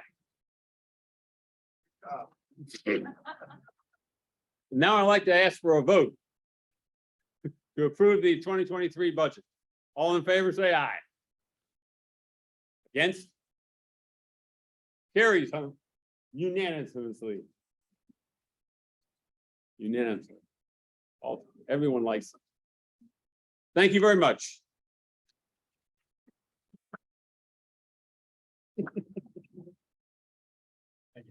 Thank you, Dan. As most of you know, the only reason that we have an annual meeting is a twofold thing. Number one, to approve the budget, as we just did. And the second, of course, is for the elections. As of right now, we have two people that are going, or their term is up. And that is Vince Bracken and Stan Goodzig, excuse me. We're getting ready to come to the election of directors. And at this point in time, the candidates are Vince Bracken, Stan Goodzig, Danny Matthews, and Larry May. And at this point, I will give all the candidates an opportunity to speak if you choose to do so. I'll take the lead. Well, hello once again.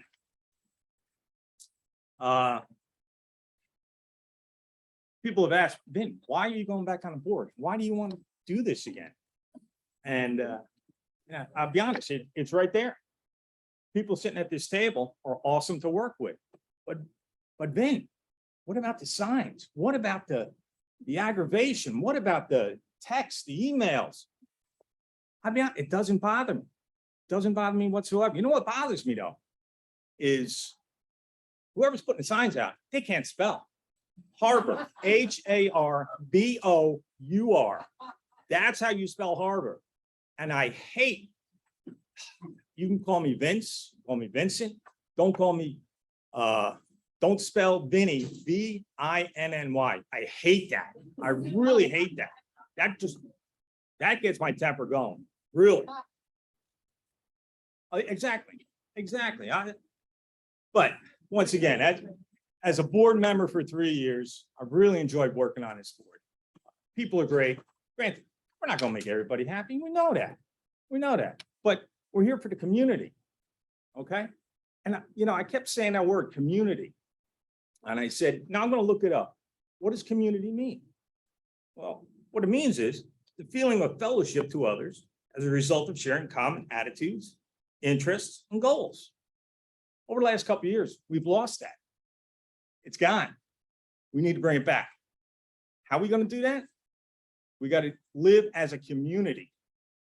We've got to get rid of the anger and the hate. And look, for the last couple of years, it's been all throughout our country. But we should have it stop at the gates of our community. But as I said, I don't have an issue with the signs, with the text, the crazy. But if you're going to send me an email, do me a favor. Okay, 2-word emails are no good. No good. Put some body into it. Okay, I'd appreciate that very much. All right, but I will end by saying I've enjoyed working on this board. I love our community. So if I'm elected again, you get to see my pretty face again.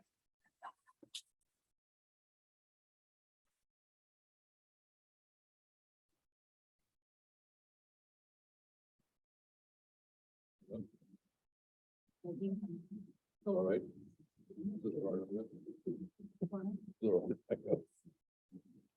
Good afternoon. Thank you for coming. My name is Stan Goodzik. I've been here for 10 years. Bought property in 2006. So actually I've been an owner since then. I want to thank you for the privilege of letting me serve on several different boards.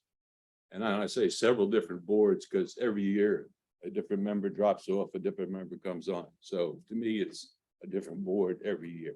All right. I'm still running on what I ran on 3 years ago, and that's to maintain the CCRs, the bylaws, and the architectural guidelines. Strictly because I like this place, I like where I live, and I don't want to see it go down the hill. For those of you who don't know me, my nickname is Butch, and everybody knows me as Butch. If you walk around and you look at somebody stand, they're going to go, "Who the heck is that?" Right? But over the past couple of weeks, I've had several phone calls. Believe it or not, I got friends in here. All right. It's hard to believe, but I got friends. Half of them asked me to run for the board. The other half said to me, "What are you, nuts? You want 3 more years of aggravation?" And I said, yeah. I says, because I like where I live, I like the community, and I like being part of it, and I like what I do on the board. So if you think I did a good job for the past 3 years, I appreciate you voting. Thank you.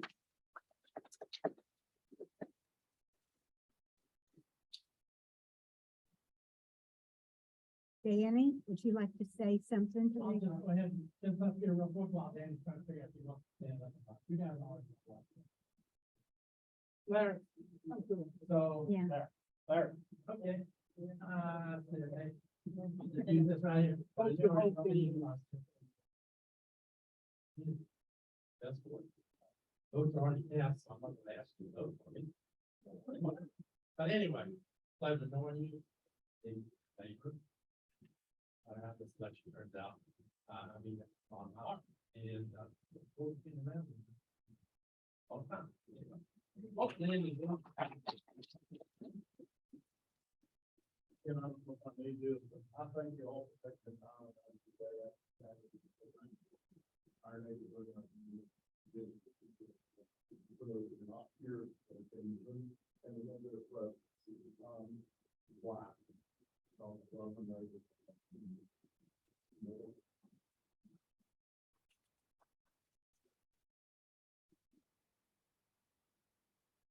Okay, now we come to the next section. We're going to be opening up the floor for nominations. And please remember that you can nominate yourself. And should that happen, or you're nominated from the floor, we're going to be asking you a couple of questions, as were the candidates at a previous time. Floor is open.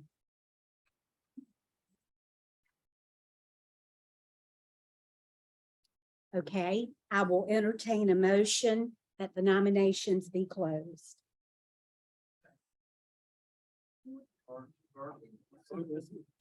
Yeah,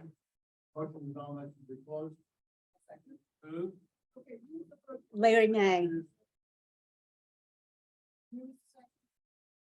Marty. All those in favor, please indicate by raising your hand. All those opposed, please do the same. Okay, the nomination, the motion has been made to close the floor for nominations, and we'll move forward. As many of you have already allowed your proxy ballot to stand as your vote, if you desire to change your vote, please check right now with administrative staff. Anybody want to change your vote? Okay, we're moving forward. Here's one. Here's one. Okay. The community specialists will be around to gather your ballots, should you still have yours.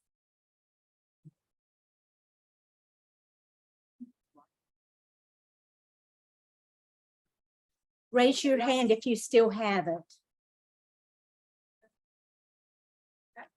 Okay, excellent, excellent. At this point, let's see, is there any other business to be brought before the annual meeting? If not,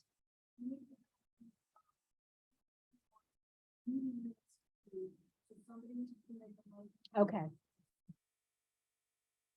Would anyone like to approve the 2021 minutes from the last, from the 2021?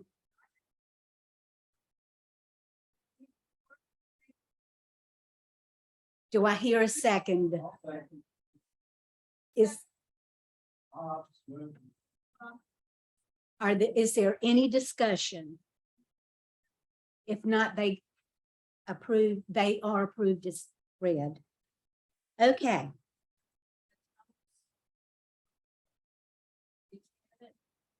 Oh, does anyone have anyone that you would like to choose to be your teller? Larry May.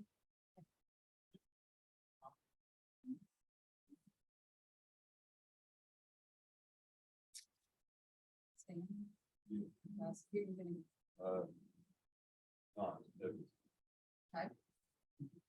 that you? Sorry. Okay, come on back. Dave, okay. Is that everyone?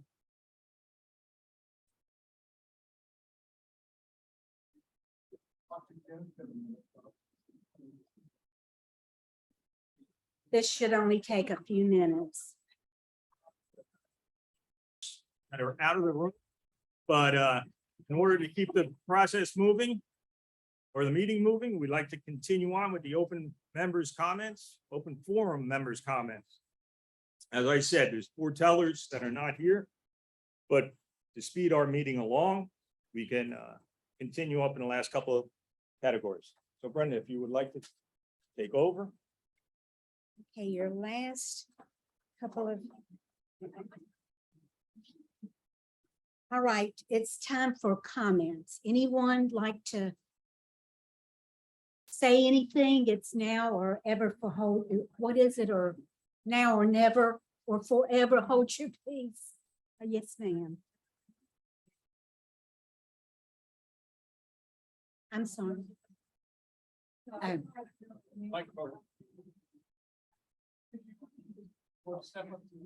Yeah, here's one. Okay. That would be Beth Gaddis. She has been with Waccamaw Management for quite a while. Trish Van Camp, who is a community specialist and has also been with Waccamaw Management for quite a while. And the young lady, Natalie, that's her name. I think. Oh.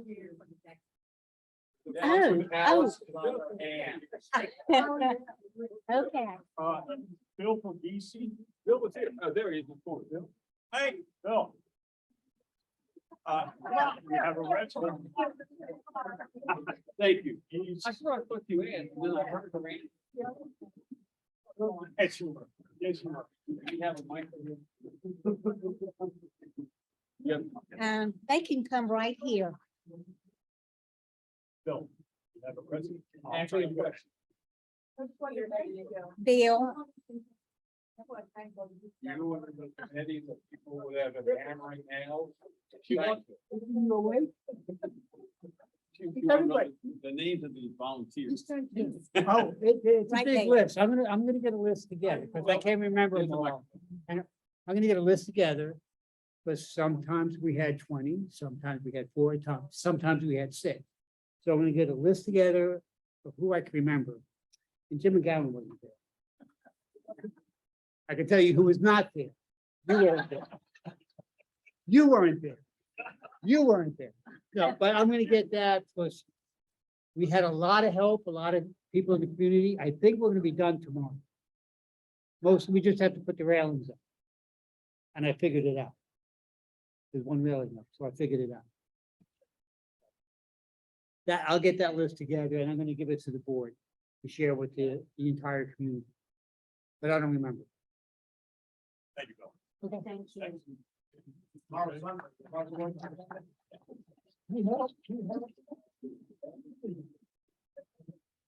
Would anyone else like to say anything? Well, it's just kind of other business, okay? We don't have any new business or old business at the annual meeting. Nobody else? Yeah. No one? Yeah, I know. I'd actually like to make a motion that the board construct a policy providing equal access to the official email list for the association for candidates during the election process. It's obvious this year that the email genie has come out of the bottle and she's not going back in. But for folks who don't have access to the official list, there's a disparity in terms of the number of residents that they can reach, and I think we need to resolve that.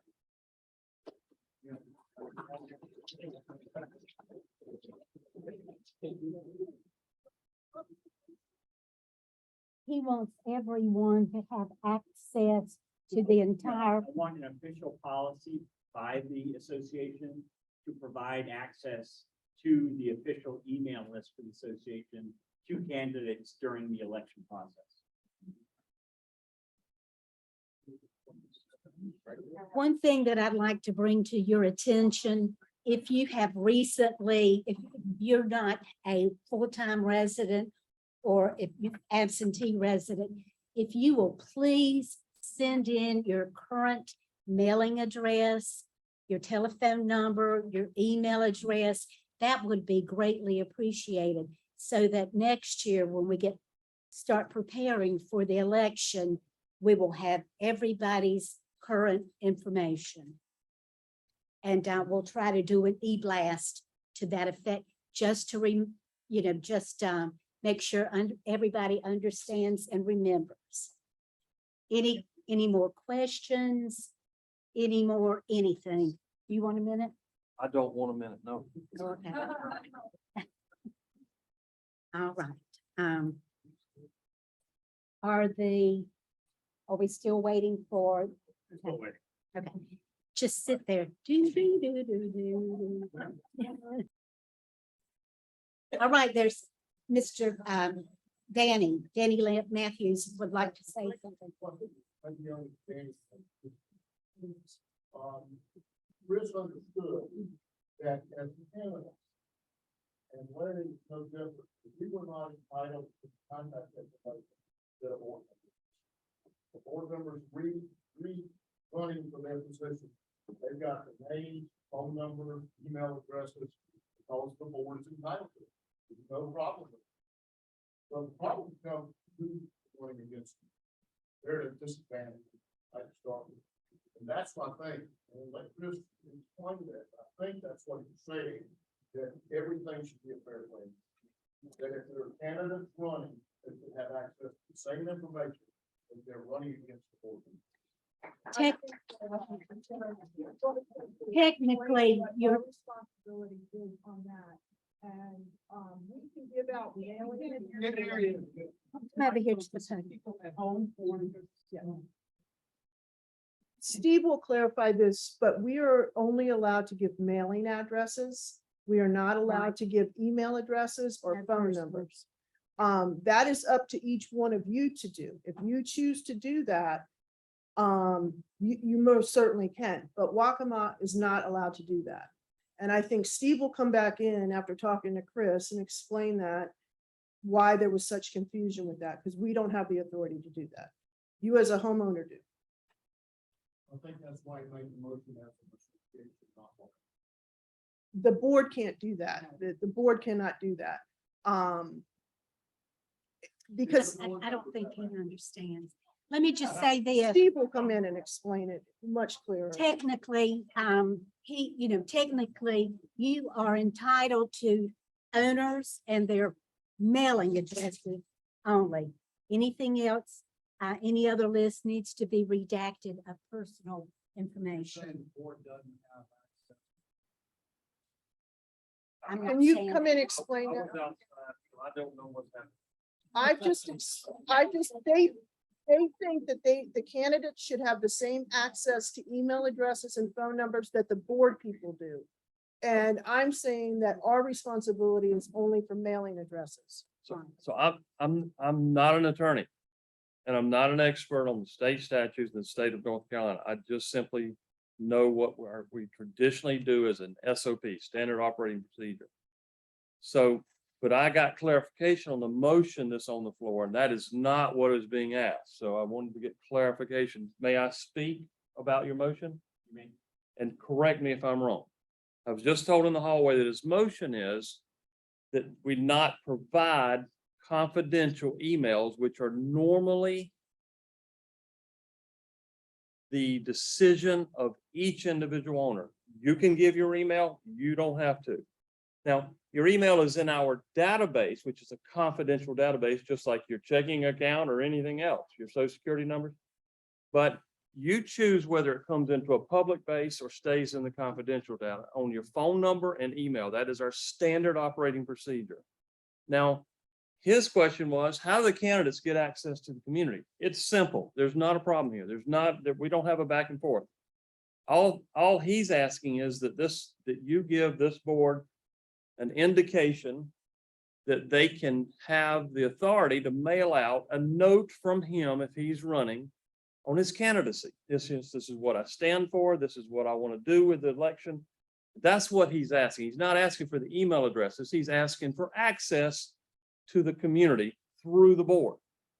Now, that's confidential. It keeps us all within standard operating procedures, and I think it keeps us within state statute, but I am not an attorney. Okay, so is that correct? You're looking for access to the community so that you're asking the board to mail something. The candidate should be able to provide a message that they want to circulate to the membership and reach the same number of people that a board of directors message would be. That is not uncommon. That's not uncommon. Yes.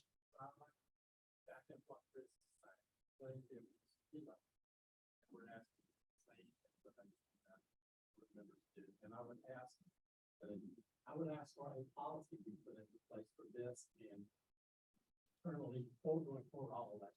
That's the problem. We don't have a standard election policy. I think Jack, even though there's a policy that Waccamaw has speaks to this. So I'm going to recommend the elected board of I am. One of the things that I'm going to ask for quickly is that Oyster Harbour adopt a policy for future next election, future election, and go over this. What the nominations allowed to have. So I think that's what the original policy. And that's what they've been working on for the last 3 to 5 months. I got all of this and mail address over a week ago. Mine was less than a week ago. Oh, right there. And I don't know where the email came from, but the first email about this election does not come from the board of directors, official Waccamaw things that is what's going on. And one that I got from 2 candidates that was sent to 194 email addresses besides mine. Exactly. So the question is, where did that come from? If I find a directory on the Oyster Harbour website, there are not 190. I'm part of the member welfare orientation. We asked him for a list of all new home buyers, lot buyers for the last 6 months. That list came to me, a committee member with no email address. Bert works with magic, or I don't know, whatever, gets email addresses to invite everybody out.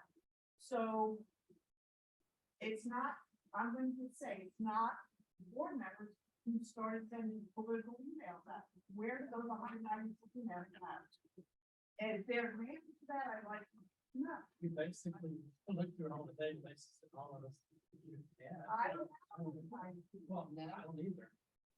I'm just a homeowner down there. I have access to these databases. Yeah.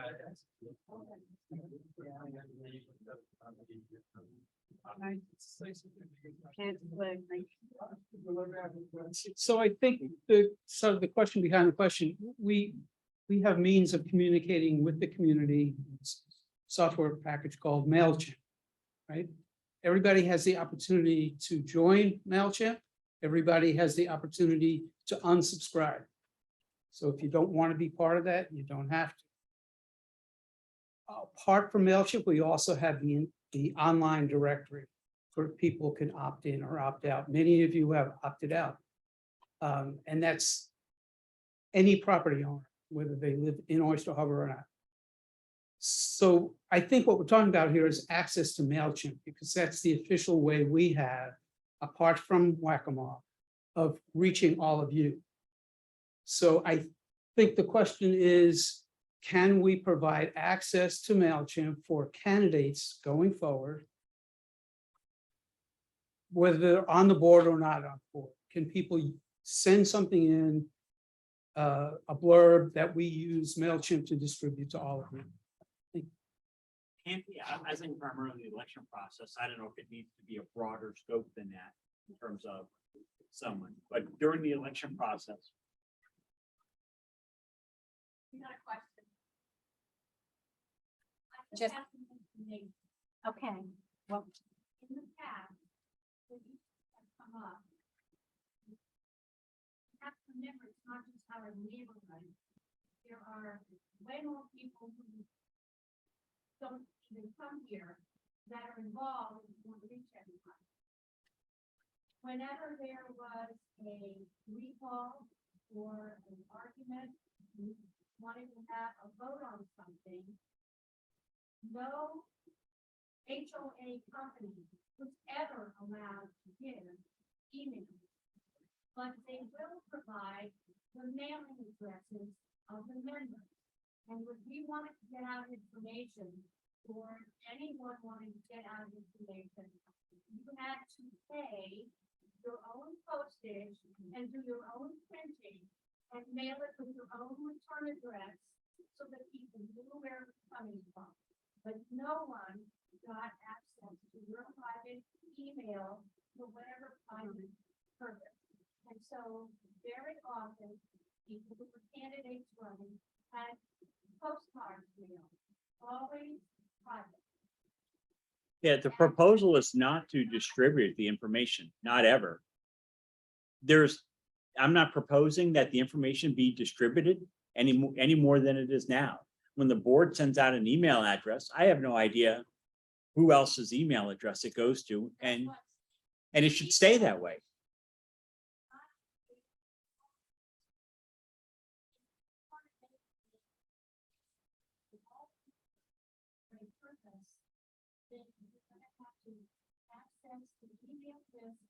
I think by law, it's only for recall runs. You can't just go down with, maybe campaigning. You can, I remember the campaign, we mail postcards to the app. And there's a mailing list that you can, which you can't get email like anyway, I know, and I don't think the law changed. You are correct. I'd like to know how they That's got fine. my email, send my email, their campaign issues to my email. How do they get my email? I don't want their email. I don't want them to send my email, but they got it. I got some. I don't want it. What I'm proposing is that all of your comments are valid. The board needs to take this up, standardize it, and manage it. Not me personally, not Bert personally or anyone else, but I think the genie's out of the bottle. We got emails on an election process, and we can either manage it or we accept what we have and it continues.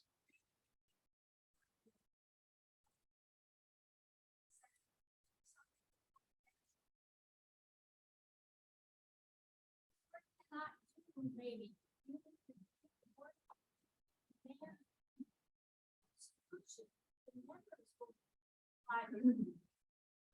That's why it's a motion in our open meeting.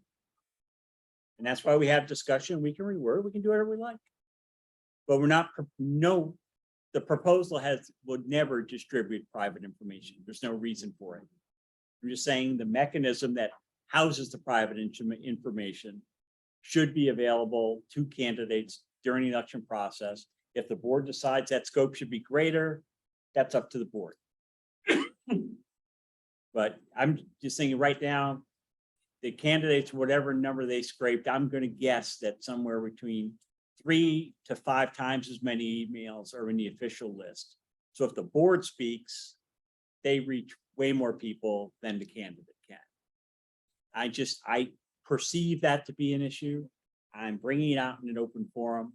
I think we can solve it, and it's up to the board to do so.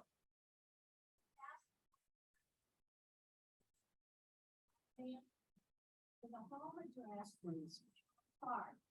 You're correct.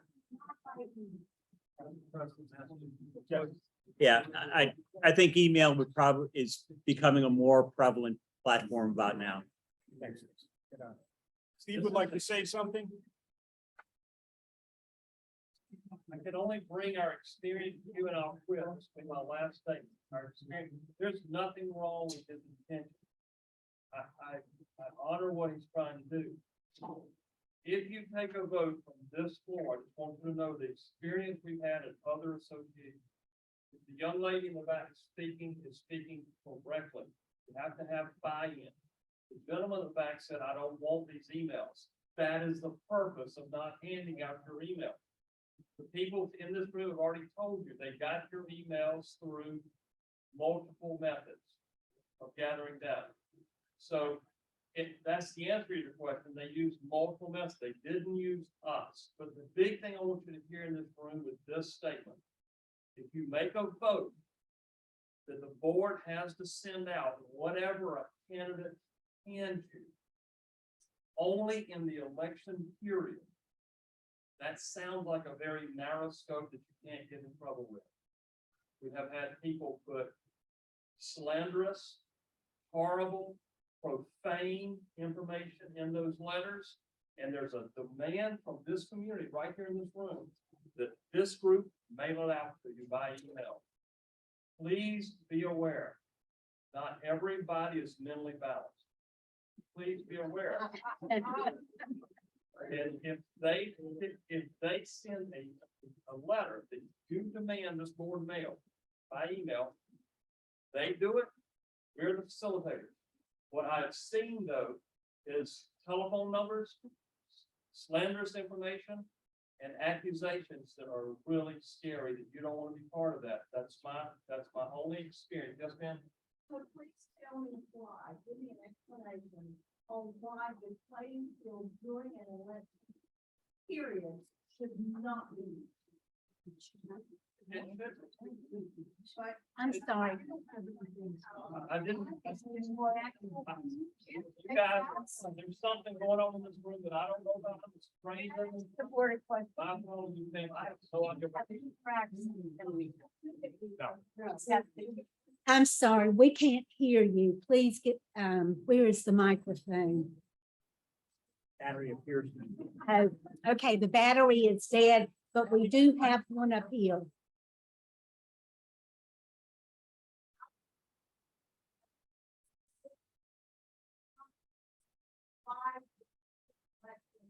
Not an even process.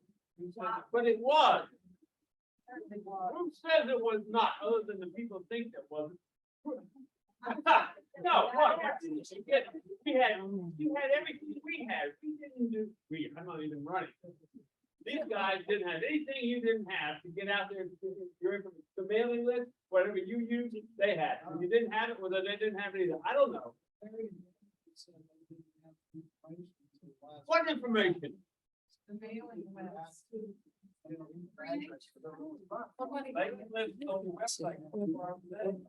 Directory. That's right. It's them. It's them. I'd like to make a statement. I've been on the board before, and the policy has been consistent. When there is an election, a candidate can contact the management company where all of the data resides about people's addresses, phone numbers, and names, an email, and the only information that anyone can get are the mailing addresses. And as long as you change your addresses timely when you move, that should be accurate. And that is the best way to communicate with all members. Phone numbers and other things are in the private domain and they cannot be shared. Some people will go to the directory and that on the website and get some information.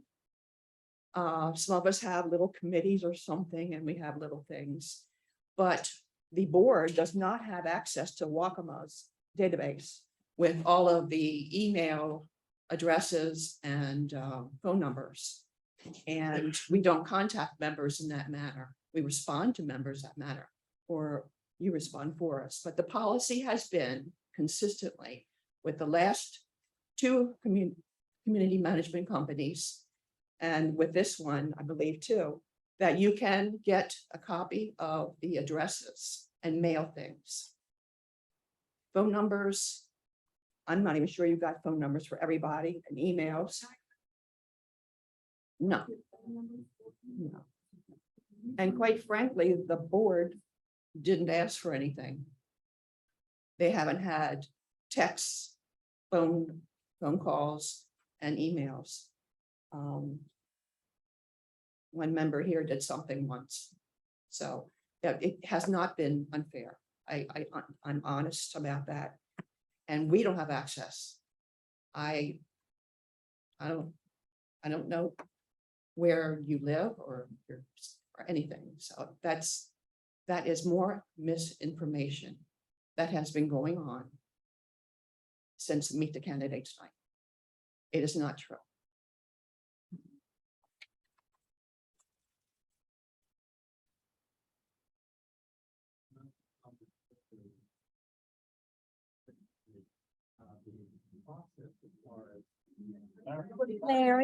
Larry, you can come up here or right here, whichever.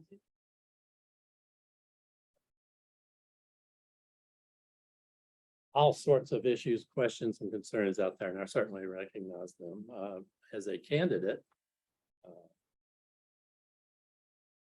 my interest, whether it's for this election or future elections, is that we institutionalize the election process. It's said that I've had access, or Danny's had access to the Oyster Harbour member listing of almost 500 people, I'm sure, and addresses. That would be nice, because I would love to send out postcards and those things. And I certainly understand what PII is and confidential PII. I recognize what the federal and state statutes are on those things too. The easiest way to kind of settle this out is, and I think it goes to Chris's point, which I appreciate you bringing that up. We need to institutionalize the election process beginning to end and adopt it. That will fall to the board, no matter who's elected, to where every candidate and every homeowner, property owner understands what it is. It's from the beginning, nominations, all the way through the counting process. How hard is that? This is Waccama's. This is your own. It's a pretty good one. It's written for the state of South Carolina, easily adopted to Oyster Harbour and North Carolina. All it takes is some wordsmithing by the board of directors and the working group or whoever it would take to do this. That way there's no questions asked, everybody understands it. We shouldn't be reinventing the wheel every year. How many years have we been in existence? And nobody told me that I could request these things, but I did, and it took them a little bit to get to me. But I did get the complete list of all the Oyster Harbour property owners and their mailing address. That would have been fine by me.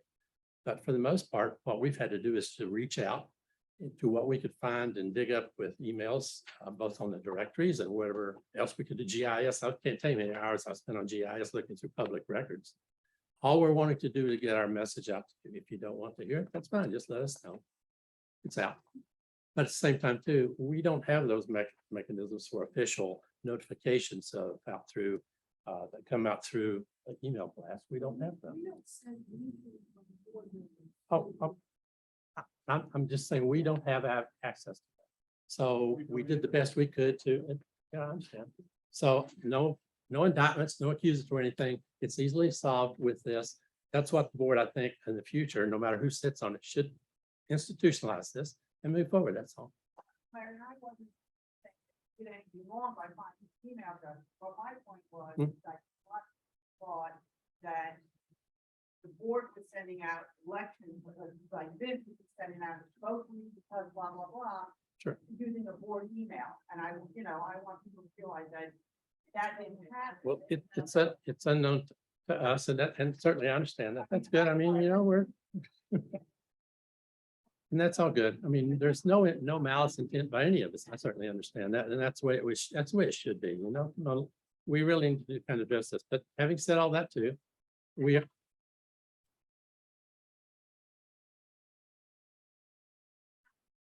well, anyone could come back to that email, send it back, but we look to the directory. It's a starting point. That's all we had.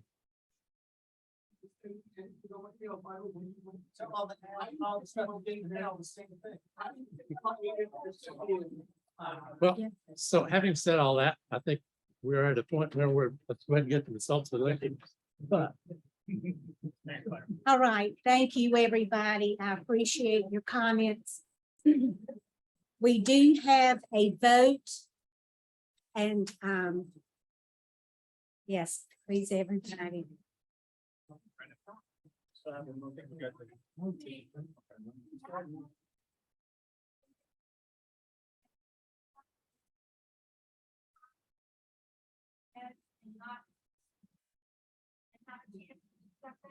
and not make a mistake that can't be done or is an error. I think that can be taken care of. Why would we have to I'm ask not him? proposing that we make the policy here and now. I'm proposing we agree to charge our board to do the analysis, check the law, seek counsel, and make the policy. Thank you, Chris. Yeah. Yeah, we're gonna check with our attorney. We don't want to give out any private information. And we do want a consistent policy, and we have had one up till now. It's been followed. So we'll take that up with their attorney.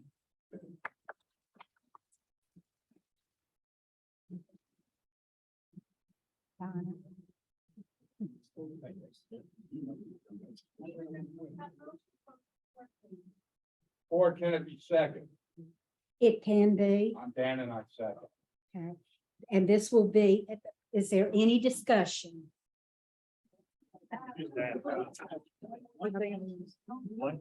All right, one thing.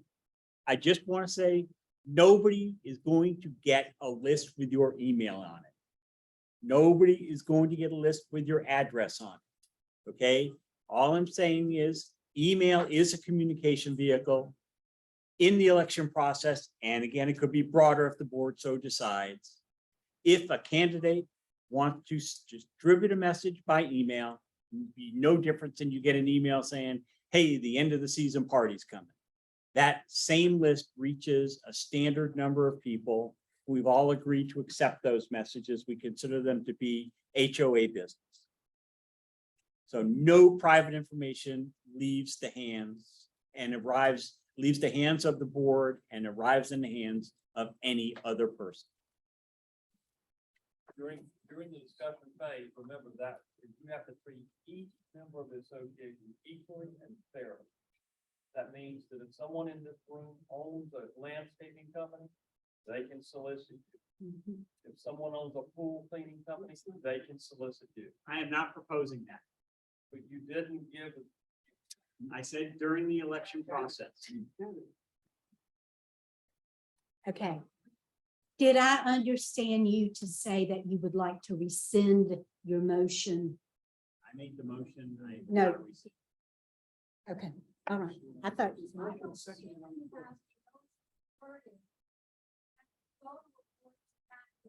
Okay,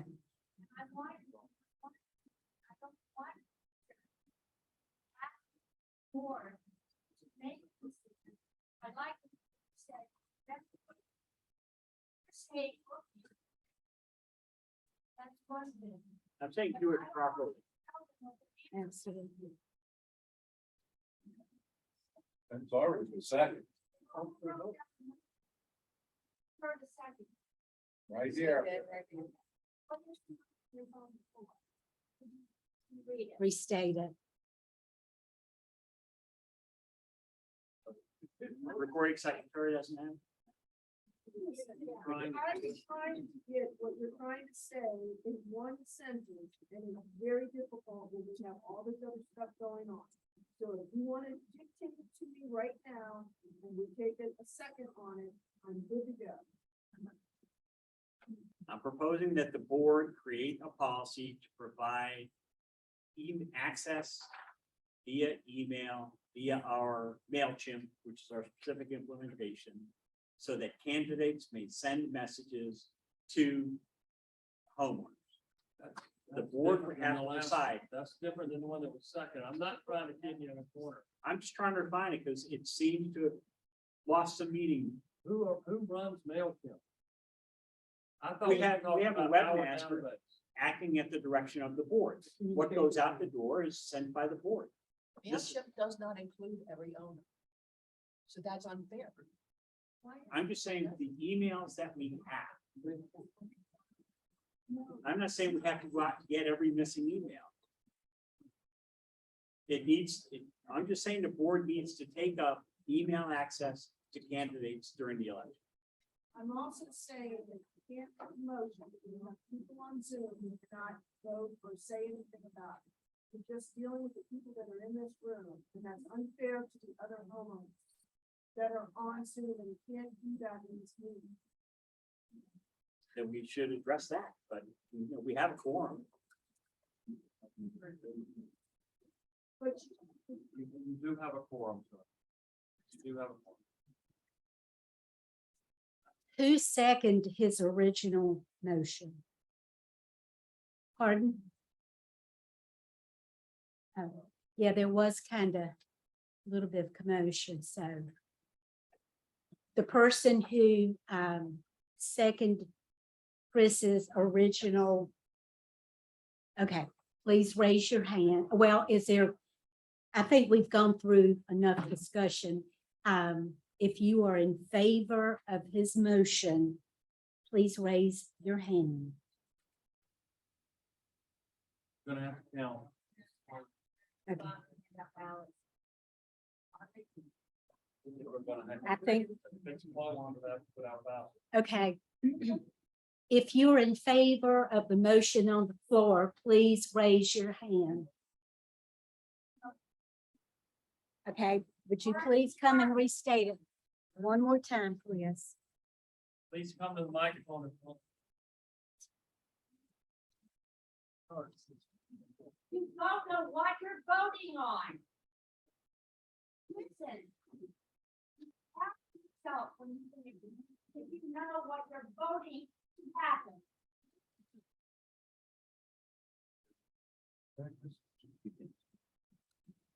I am asking the board to establish a policy for the proper use of email by candidates during the election season, if we will.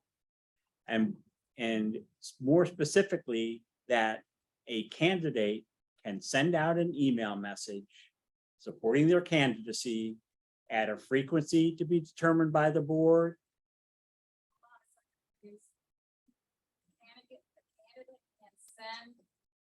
Right now, we have a mechanism, okay?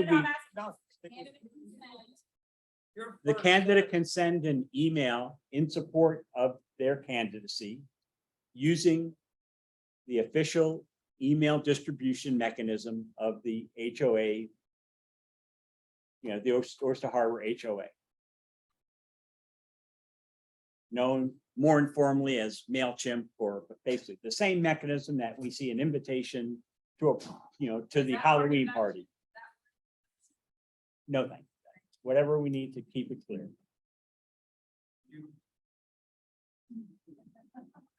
We're asking this, not pick on you, because we don't understand how to make this happen. So I'm trying to clarify. Your first statement, your first sentence was you're asking for the board to establish a policy to allow candidates to communicate with the whole community. Is that basically what you're saying?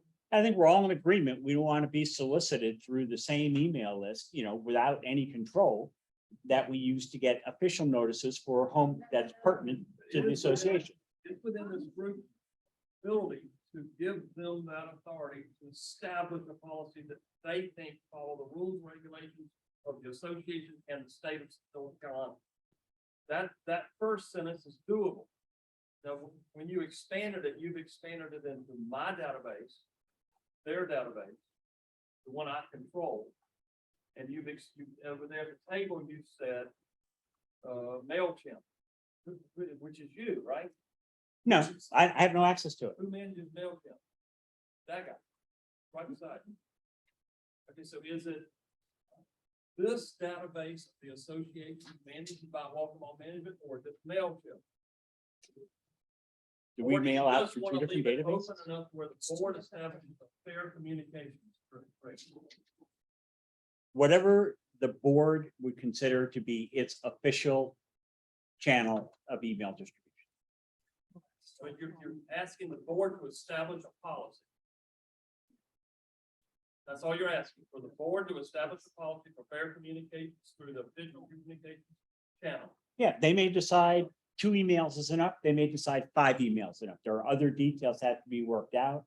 I don't propose to solve them here. I propose them put in the hands And your of our intention governing body. within that communication policy, that they can and will able to censor what's in those messages to where they are not profaned by.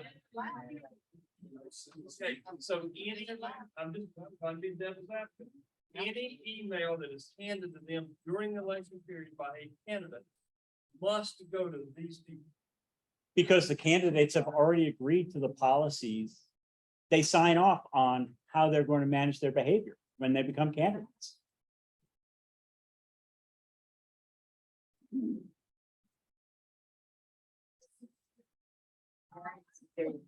There we go. We're making it.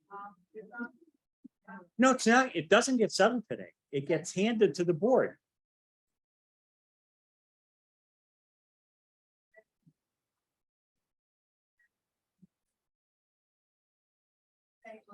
I'd like to end up with a commitment because otherwise next election, it's going to be the same. Well, no, let's start this down. If there is no objection at this point in time, since it's kind of late in the day, and why don't we just amend the motion on the floor to turn this over to a committee to come up with some do's and don'ts, so to speak. And this will be viewed by the upcoming board, and it will be put out for everybody's, for you to look at it and to make your recommendations to the new committee. Is everybody in agreement with that? Do you have anything else to say?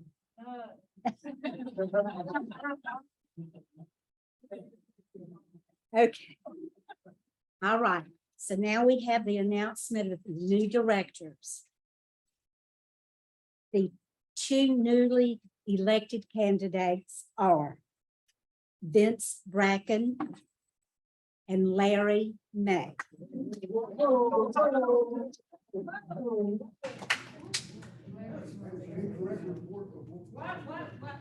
I'll take care of it. Good. We're good. We're good. We're good. Okay, sorry about that. It gets confusing. The newly elected. Danny Matthews and Larry May. Sorry about that. It just. Sorry, let me- it was just handed to me. Danny Matthews and Larry May, we apologize. It was.